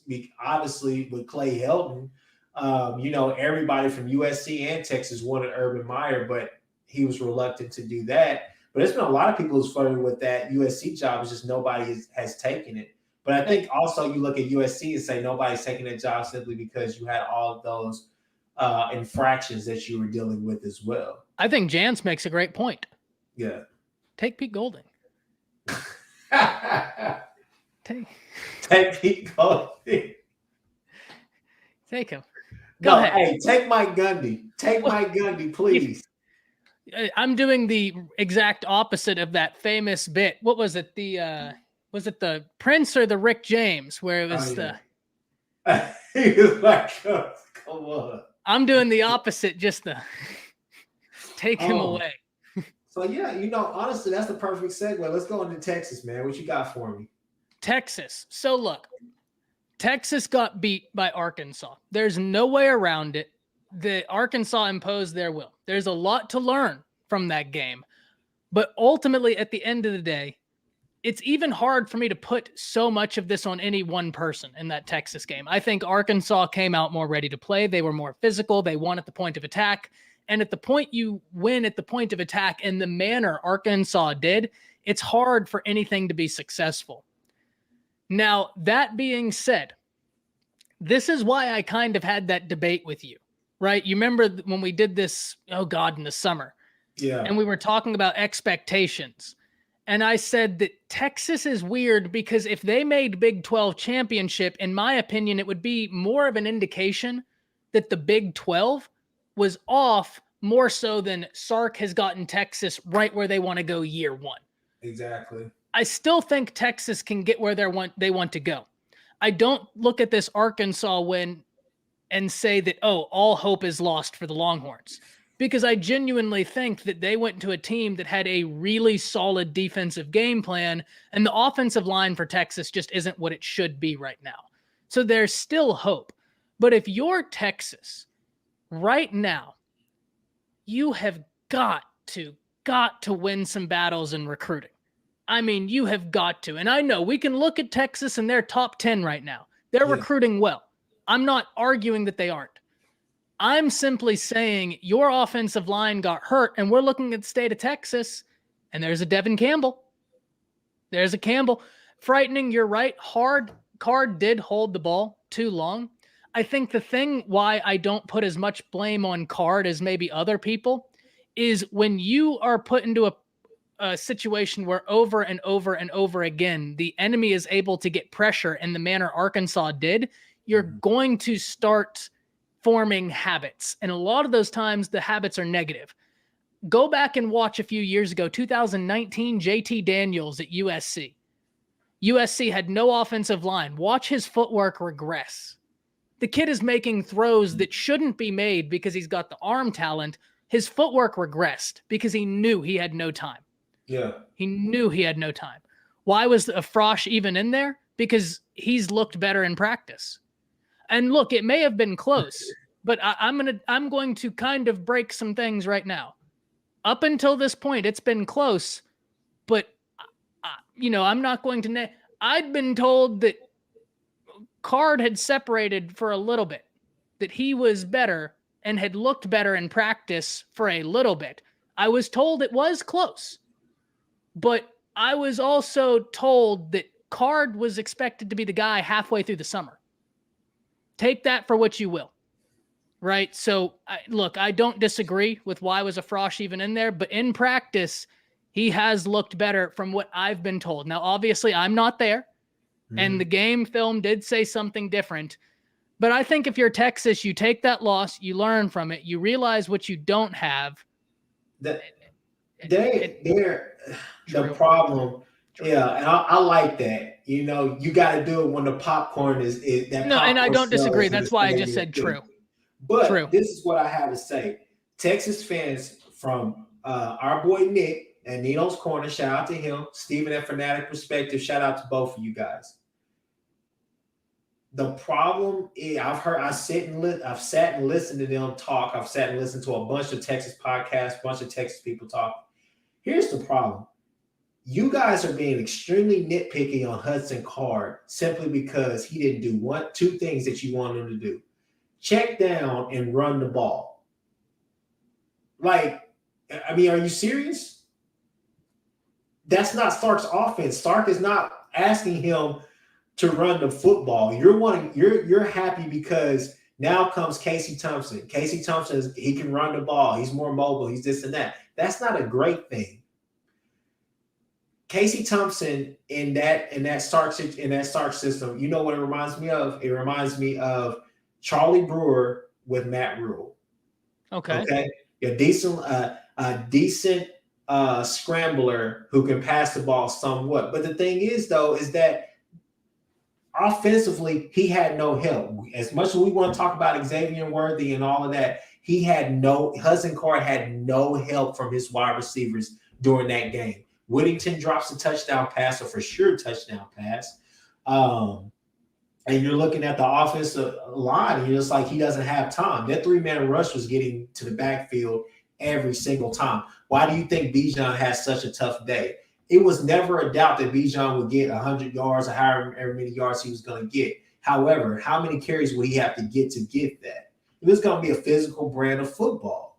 And that's the problem. You can look at OU as well. A lot of teams are saying, look, your front seven, amazing. However, we're not scared. We want to hit you in the mouth and see what you're made of.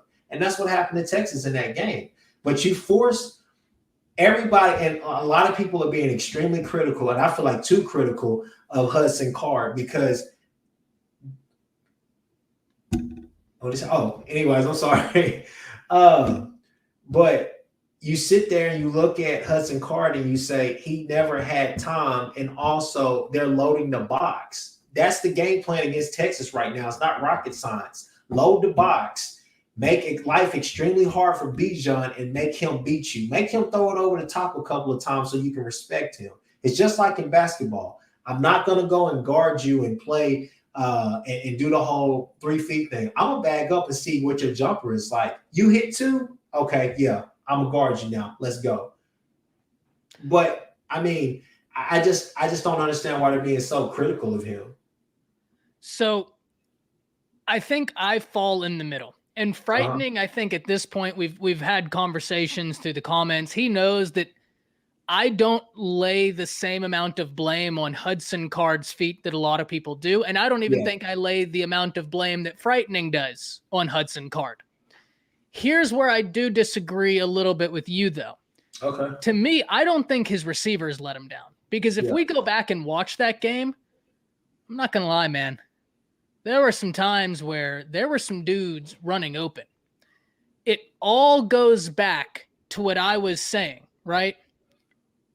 It doesn't really matter if your receivers are open or not if your offensive line can't protect you. And you're right, frightening, about that. Yeah, when ultimately Casey came in there, he was able to move the ball. But I got an interesting text, and I need to go back and look at it, from somebody who really watched this game and who does this. Like, this is a dude. This is what they said. They text me, said, last thing on Thompson Card. Just got done watching again versus Arkansas. He says, Card obviously didn't have a good game, but the defense he was seeing was much different than the defense Thompson was seeing. Arkansas brought 5 to 6 every passing down, and even when they didn't, they were scrambling the coverages and disguising it to create a lot of confusion. Yeah. Thompson played great, not taking anything away from him, but Ark was in basic look, dropping 8 and only brought 3, and the amount of time was to throw compared to Card was night and day. He says the blitzes Arkansas brought against Thompson were a little bit different as well. Now, ultimately, Casey had a great game against Rice, and I'm not arguing who should start. I think where I disagree is I cannot lay the blame at Card's feet when the offensive line was that porous. That's where I am. You can't, and then a quarterback comes in who's it's not that, oh, well, he got to see what the defense was doing. No, they're not running the same thing. They're lax now. It's the middle of the fourth quarter or the beginning of the fourth quarter. They're up by 20 already. They're lax. Guys are taking tape off and all of that. It's not the same. Now, this is it's very hard because I think frightening. There's a lot of what you're saying that is true. There's a lot of what you're saying is true. I'll give him that. There's a couple of things that he's saying that's like, I'll take that as food for thought. But at the end of the day, and excuse my language, but you just got a country boy ass whooping. That's the fact of the matter. They took you to the woodshed and they had their way with you. Like there's nothing more that you can say. They had better athletes. They had a better team on the field that game. But you can't sit here and put the blame on Hudson Card. If Hudson Card beat him out in practice, he beat him out in practice for a reason. Because at the same time, we can all be happy about what Casey Thompson did against Rice, but Texas Tech, for better or for worse, they almost beat you last year. And then you got TCU the very next game. I get it's at home, but you struggle with TCU. I believe 3-7 in the last 10 years. So you got Tech and TCU to tune up before you come and play them Sooner boys.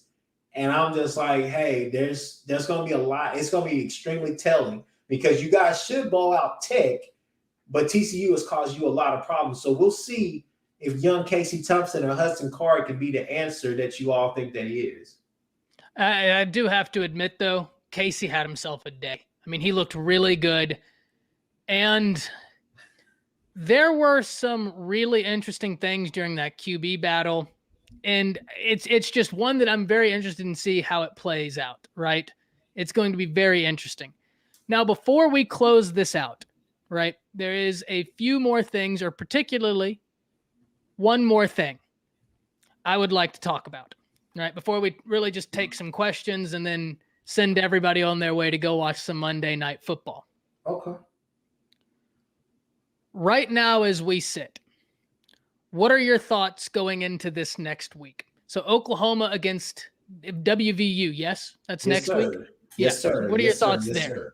I think that I always mispronounce his name, but Dougie, however you say his name, I think he lends himself to us. He can throw. He can hurt us, but I know they like to run a lot of it's funny because West Virginia will go and do a vertical game against just about everybody, but when it comes to us, they like to try to also do a lot of inside run. but they also like to go east and west as well. A lot of screens, bench routes, zigs, different things like that. So they like to run a lot of those like basic concepts. They just want to work the field against OU. And I mean, obviously a lot of teams do, but they want to work the field. I think that this week, what you'll see is the offense expand and the offense open up. I'm looking for Spencer Rattler to make better decisions with the ball and show us all what he's supposed to do. I really do believe that this week here is the week that we go 48-13. I think this will be the first.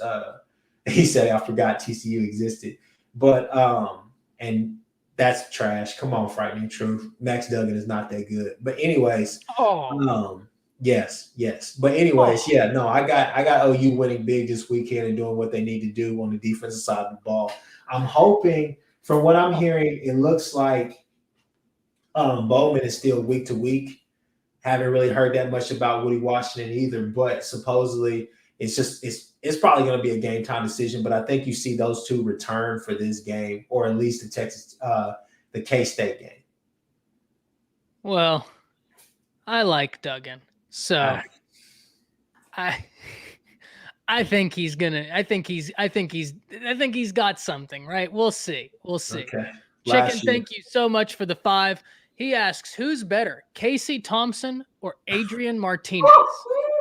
I say Adrian Martinez all day because I've seen him more. I'm going to be the contrarian. Casey Thompson. Here's the reason. Adrian Martinez has more depth in his ability, but this was a guy who was just getting his job called for against Illinois.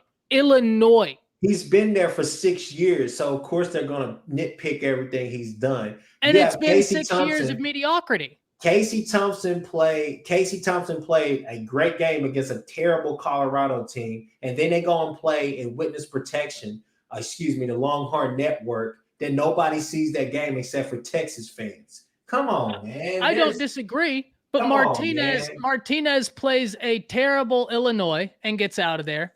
Against Fordham, he looked great. Against Buffalo, the defense really bailed him out, and he actually had his best passing day against the Oklahoma Sooners.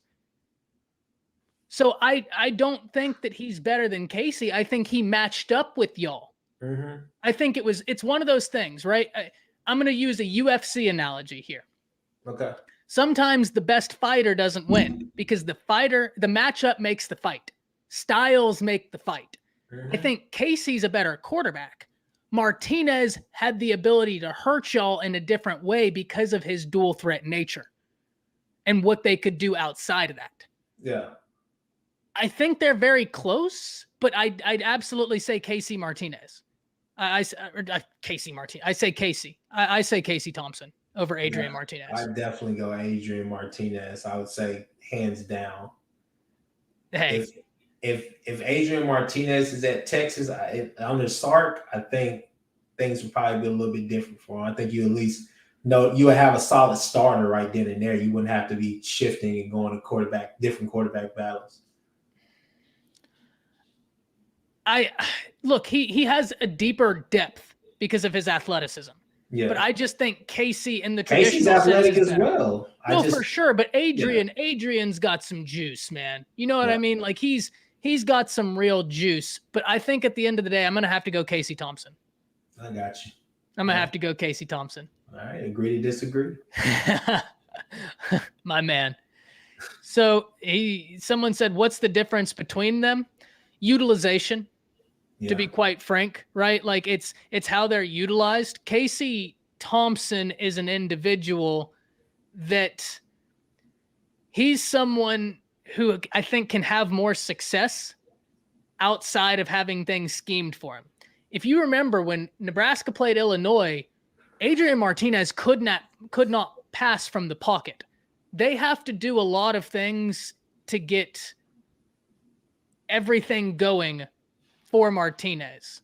Yeah. Frightening. I'm a little confused. Are you saying Martinez is better? Because you say tie, as if you disagree. Which if you do, I mean, by all means, if anybody thinks Martinez is better, hey, that's the beauty of sports. That's the problem of Nebraska's. Now it worked against OU, but that's the problem that I've always had with Scott Frost. his offense just looks so complicated. I don't even know. Like I've never sat in a room with him for him to explain it to me, but it just looks complicated. It's a lot of working parts that have to work. He said, "No, I'm saying thank you, Ty." Well, I know, Jesse, that Ty is thank you, but my name is also Ty, and so I don't really see much Ty next to each other. I got a little bit of a unique name. Let me be. Those I Texas know that's fans, embarrassing, but Texas come on. fans always forget how to spell and do proper mechanics on things, so you never know. I think Jance hits it. One is a bit more dynamic of a playmaker who I think things have to come together a bit more consistently for him to succeed, and the other is a better thrower. That's about where I'm at with that. So the last thing, I think we'll just kind of take some questions from y'all because it's been a ton of fun. So if y'all are looking here right now, what's one thing that you saw from this weekend that surprised you or that you wanted to hear talked about before we head off here? People are debating Adrian. Username's working. Great. Thank you for tuning in, Chicken. I'll tell you what, before we go, I'll give you one.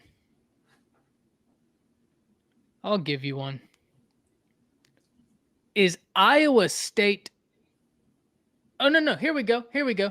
I was going to ask about Iowa State. Bama's defense versus Florida. So in a quick synopsis, Jance, we didn't play disciplined against Florida in the back three quarters. We had a lot of guys missing assignments. We got really caught up into Dan Mullen's assumption-based offense. Mullen has that offense where if you assume wrong, you've opened up 3 areas where you're about to get hit, and we did. We assumed wrong, and we got hit. We over-pursued in a lot of ways, and we really hurt ourselves. Correctable mistakes, but mistakes that have got to be fixed before we go to Ole Miss, right? It's things that we can get together. It's early, but they did a great job. Here's my question to you, and I want to hear this from chat, because this is what we're going to close on. Is this the year Harbaugh beats Ohio State? You know what? I would say hell no. There's Monty, no way. my man. There's no way that Harbaugh gets past Ohio State. I think they have what it looks like they finally have a quarterback back there, and he has a pulse. I just don't know that. Where's the game being played at this year? I believe it's Michigan. I actually, to be 100% honest with you, I don't know. I'm going to look it up right now. I think it's at Michigan. Yeah, let me know where it's at. That's important. So when is this game? Michigan. At Michigan. Yeah, it's at Michigan. I'm still taking Ohio State minus 14. I'm still taking them minus 14. There's no way that there's no way. No, they're not losing that game. They on paper they look better, and still, like I said, Michigan hasn't played anybody. Give me a game where Michigan actually plays somebody, and then I'll let you know how I feel. Like I just don't know. No disagreement there. Here's what I will say. If you're Jim Harbaugh, if you can't win this year, good luck.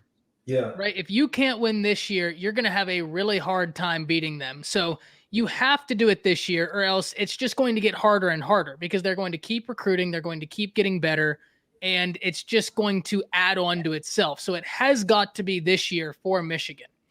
Being at home is going to be big, but it's also later into the season. How much is Ohio State going to improve between now and then? At the end of the day, I think I have to give the nod to Ohio State. But once again, if you're Michigan, if not now, win for old khaki pants. I just don't know. That was the same question we asked last year in the Red River shootout game. Is if you can't beat OU then, I mean, how are you going to beat them now? But like I said, man, you look at Ohio State. Ohio State shapes up just like OU year in and year out whenever we drop a game. Got to go win them all now. Got to pray for a little bit of chaos. Got to win them all. And I think that's what they're going to do. I get that. Tulsa almost beat Ohio State. Okay, No I get doubt. that. It's less about Ohio State for me and Yeah, more about Jim Harbaugh not being able to get over that hump. That's exactly. more what this is about for me, Ryan, And because you're not wrong. I think when you look at some of these top teams outside of Oregon, you want to get, because Oregon will drop a game late in the year to Arizona State, UCLA, or somebody like that, right? But when you look at Ohio State and you look at OU and you look at Bama or whatnot, you look at them and you just say, when they get into their own conference, it just clicks. Yeah. Yeah. It just clicks. That's true. Ohio State got the brakes beat off of them by Purdue, and then they ended up going on that crazy run with Dwayne Haskins. Baker's year, they got beat by Iowa State. They go on that run. They got beat by Texas. They go on that run. I mean, it's just one of those things. Conference play is a lot different because you start seeing a lot more traditional looks, and it plays to it gives you time to not only get healthy but also get better too, because you're playing against more traditional looks than what you would be in the non-con games. So we're going to do 2 more questions before we close. Okay. Jesse's been asking about Rattler and Williams, and Jance is asking about what do we think of Ole Miss's defense. I think we'll start with this one. Look, from what we've seen so far, they're at least playing with physicality. They're at least playing with physicality, right? And that's something we didn't see out of Ole Miss the past few years. They're playing hard-nosed football. But do I think that their defense is great? It's very hard for me to say yet based on who they've played. They did take it to Tulane. They stopped what Tulane wanted to do. Yeah. But it's a little bit hard for me to say where their defense is at exactly. Here's what I do know. They're flying to the football. They're playing much more sound defense, and they're playing much more willing defense. Mm-hmm. And part of the battle is heart and want to. And they're actually playing with that right now. What do you think? I still think they're about a year away. I don't disagree. You wish that they can hold. You hope that they can hold on to Coral, but at the same time, I still think they're about a year away. I think that they're going to be I had no doubt in my mind that they were going to be a really good defense, really good team overall. I just didn't see them looking the way that they did, because they're turning more heads. They're basically the Coastal Carolina of last year. They're that team that's turning heads from the back end that you're like, okay, could this potentially be a Cam Newton Auburn type of year where they just come from, way back in the rankings to being right there in the championship game or being right there in the mix. But then you got to remember SEC West. So, True. yeah. True. Just like the Big 12 runs through Norman, the SEC runs through Tuscaloosa. So you got to go show me before I just give it to you. Go ahead. I want to hear your take on this, so I'll let you take this one first. Rattler or Williams? Rattler or Williams? So here's the thing. If you go off of the Nebraska game, you look and say, okay, Caleb Williams would have tore them up playing that soft zone because he would have just ran the football. Obviously, I didn't think he had wheels like that. The kid has wheels, and I can't wait because I feel like he's going to be what Jalen was supposed to be as far as those last 7 games of the year, just that complete quarterback. He has a better arm and all the rest of that. Caleb Williams is going to be special. However, I still got to roll with Rattler. Spencer's special, man. Spencer's special. And the problem is this right here. And this is why I say it's a perfect comparison to Patrick Mahomes. Rattler is the Bo Nixon. You can go to hell. That's funny. That's pretty good. That is pretty good. Spencer Rattler is just like Patrick Mahomes. And that's why I think he's going to do so well in the NFL. But I really, that is funny. Yeah, frightening anyway. But yeah, no, I got to roll with Spencer Rattler, man. He's amazing. He's special. He has the arm talent. He has everything. He has command of this offense. It's only going to get better. I'm telling you, it's only going to get better. Do I see him still throwing a couple of picks throughout the year? Hell yes. Hell, he threw a pick against Kansas last year, for goodness sake. And we all know what Kansas is. But at the same time, I think that you're going to see better play out of him. And I think at the end of the year, we won't be talking about Spencer in the light that we're talking about him now. So here's where I sit on this. At the beginning of the year, I would have completely discounted this argument, and I still think that the answer is Rattler. But I'm creeping closer and closer to the other one. And I'm not there, and I don't think that that's the move. And here's why. At the end of the day, you have a quarterback that has been in the system and who Lincoln trusts. Yeah. The most popular guy on any football team is the backup quarterback, especially when you have a backup quarterback that's a 5-star. Yeah. Right. And who's charismatic as well as he is. Ryan says what was supposed to make Spencer Rattler special. He isn't very good at horrible.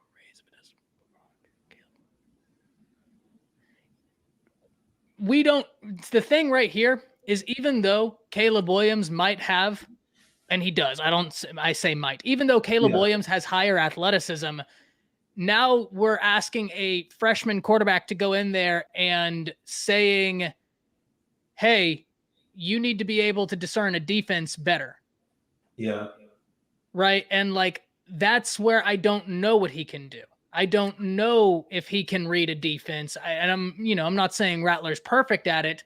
I don't know, because I'm not at those practices of seeing where Williams is. Here's the problem. Baker was great, but Baker was never Sam, but then Baker became Sam, and now Baker's Baker. Kyler was never Baker. Jalen was never Kyler. Spencer Rattler was supposed to come and clean up all of the stuff that Jalen messed up towards the end. We've been spoiled as OU fans with great quarterback play, and we have great quarterback play. We demand excellence at that position, and when we don't get it, then Spencer Rattler will be I would say, one of the top 3 all-time quarterbacks at OU, but will always be put in the same light as Landry Jones. And I mean, that's just the God honest truth. Yeah. So I don't. OU fan, a lot of fans are turned off kind of by his attitude, maybe his demeanor. I don't get it. I'm rocking with the guy. He's my quarterback. I still have him winning the Heisman. I still have us winning the national championship. That's just me. That's not even me being optimistic. That's just being real, because, I'm a homer for my team, but at the same time, granted, we have looked poor. I've still seen flashes and things that I do really like about this team. Here's where I disagree. Yeah. Do I think that, in theory, Rattler's ability could put him in the top 3? Sure. But do I think he will in there in practice? No, I don't. Mm-hmm. I just don't. I don't think he will, because he just hasn't played well. Yeah. Right. It's the exact same thing. Is at the end of the day, we look at the stats and they're there, but when you watch the game, it's just not happening. Yeah. And I just can't put Rattler in the top of the upper echelon of Oklahoma quarterbacks, because I just don't think he's earned it. I just don't. I maybe I'm harsh, but I certainly can't give him top 3. If we're talking upside, that's a different conversation. Yeah. But in application, I can't. And I want to answer this, because I see what you've done here, Frightening. I see what you've done. It says, oh God, Ty, are you saying the dude with experience should have started over Card? It sounds like the same argument to me. And you're not wrong. It's a very analogous argument. The difference is one of those individual had started college football games and had continuation with a coordinator in Lincoln Riley, whereas everything was in brand new mode for Texas. And we hadn't really seen Casey start. So that's where I sit with that. But no, I can't say that I give Rattler top 3, because I just don't think he's earned it. I guess we agree to disagree again, man. I guess we agree to disagree again. I don't know. It seems like you're agreeing with that frightening truth, the Texas fan, more than you're agreeing with me, man. I thought we had that chemistry. I thought we were on the same page. Hey, man. You know what it is. But I just look, I think I've said it in videos before, right? I've put myself out there. I think Rattler has all the ability in the world, but I would be remiss if I said that it's. So if he goes on a tear, the next 4 games, does that clean the slate? Does that clean the slate with you? Does that restart everything? I think it depends. He look, let's all be very honest here. Rattler could correct this. Because even though we have people in the chat saying Rattler's overrated, he is, but he can correct it because he has the ability. It is completely up to Spencer Rattler where he finishes in the quarterbacks being taken in the NFL draft. That's on him because he does have the depth of ability that teams are looking for. He's just not showing it through 3 games right now. That's just where it is right now. Right? He's just not showing it. I can't argue with that, but I just had a feeling. I got a feeling that it's gonna change. I got a feeling, man. Yeah, I think people have pointed it out. It's in between the ears with Rattler. Well, but I'd rather be 3-0 than 2-1 with a bad loss to a middle of the road SEC team, though. So I'll definitely say that. All gas, no brakes, right? Ty, you gotta. Ty, you will not take it. You will not take it and run with it. Look, when you see a Texas fan, when you hear the Texas topic, you take a steel pipe and you beat it over the head. Nobody cares about Texas, okay? Come on, man. Hey, I'm here to remain objective. Okay. I see red when I see Texas. I can't wait for the Red River Shootout. I cannot wait because it's gonna be a ton of fun. Frightening Truth. I'm gonna be there at the game. Frightening Truth. You can find me. I'll give you the section, and we can handle this like gentlemen. We can get into some real, you know what I'm saying? We can get into some real stuff. Because I'm telling you now, when we come back 3 weeks from now, we're gonna beat West Virginia and blow them out. We're gonna get over the hump at K-State finally. Gonna beat those 2 teams. And then I'm telling you now, I'm calling it now. 52-17 OU beats Texas. It's not going to be close this year. That's a bold score. Not at all. 52-17. Not at all. Nowhere even close. I'm nowhere even close to giving my score prediction or anything for that because I got to see a lot more film on both teams before I say anything. 52-17. It's not even close this year, baby. It's not even close. Not even a doubt in my mind. We have one wow. I second that. I can see that. Yeah. Sounds like some Texas fans versus Arky stuff. All ass, no lube. It's gonna get messy for y'all. It's gonna get messy for y'all. That sounds like some Texas fans versus Arky stuff. October 9th can't come. It can't. Oh, I can't wait. And you already know when that week comes, I'm gonna get some Texas fans. Such as I'm going to hit up Nino. I'm going to see what Fanatic's doing. I'm going to see what Texas Homer's doing. I'm going to try. I'm not guaranteeing anything, but I'll let y'all know. I'm going to try. We're going to try and do a big live stream that weekend with Texas fans, with Oklahoma fans, and it's going to show why this channel's name is Around the Table Sports. Because here pretty soon, that's the direction. We're going to be having opposing content creators on at the same time, and I'm going to be your mediator. They already they already mad at me anyways. They won't even answer any of my tweets or nothing. I will say this about that video. Before we end this, if y'all would have lost to Nebraska, I was about to go reserve an old colonial outfit, and I was gonna one up your video. Dressed in colonial with a wig. I was gonna get some wood teeth so I could have the whole lisp and everything. It was gonna be wild.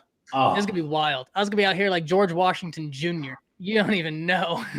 Oh, what I have in store after the Texas game? Oh, yes. Oh God. Yes.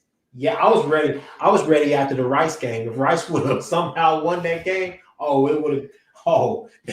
would have been World War III at this house. It would have been pandemonious. I would have probably you'd have saw me out there running down Dick like Frank the Tank, and you would have been like, Chris, get in the car, and I'd have been like, nah, what's wrong? Nah.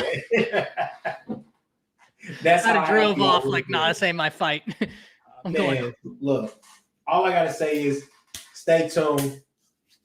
that right there, I'm excited for that because I get to see my buddies from the other side, the orange side. Yeah, that's going to be a great game. For everybody in here, thank y'all so much for tuning in. You already know these Monday night live streams, that's a thing from here on out. So you can expect it. Whether it's 4:30, whether it's 5:30, I'll let you know more, appropriately. Depends on what I'm doing with guests. But this is an every Monday thing. And I'm going to be trying and doing a second live stream a week because I want to at least do 2 live streams a week, but we might be upping those numbers because those are rookie numbers. So with that, I want to let you say your goodbye, plug up your channel before we head out of here. Hey, look, Chris with a K, Seth Oliveris. We are on the Horns Down podcast. You can find us on Anchor, Apple Podcasts, Spotify. We're also on YouTube. Go to the Twitter page. I think they see my handle on there, right? Or they've seen it. I'll link it whenever this goes live. Oh, but yeah, no, it'll be in the link. Definitely go check us out. And we got a lot of great content. We talk about this stuff. Ty's been on our show.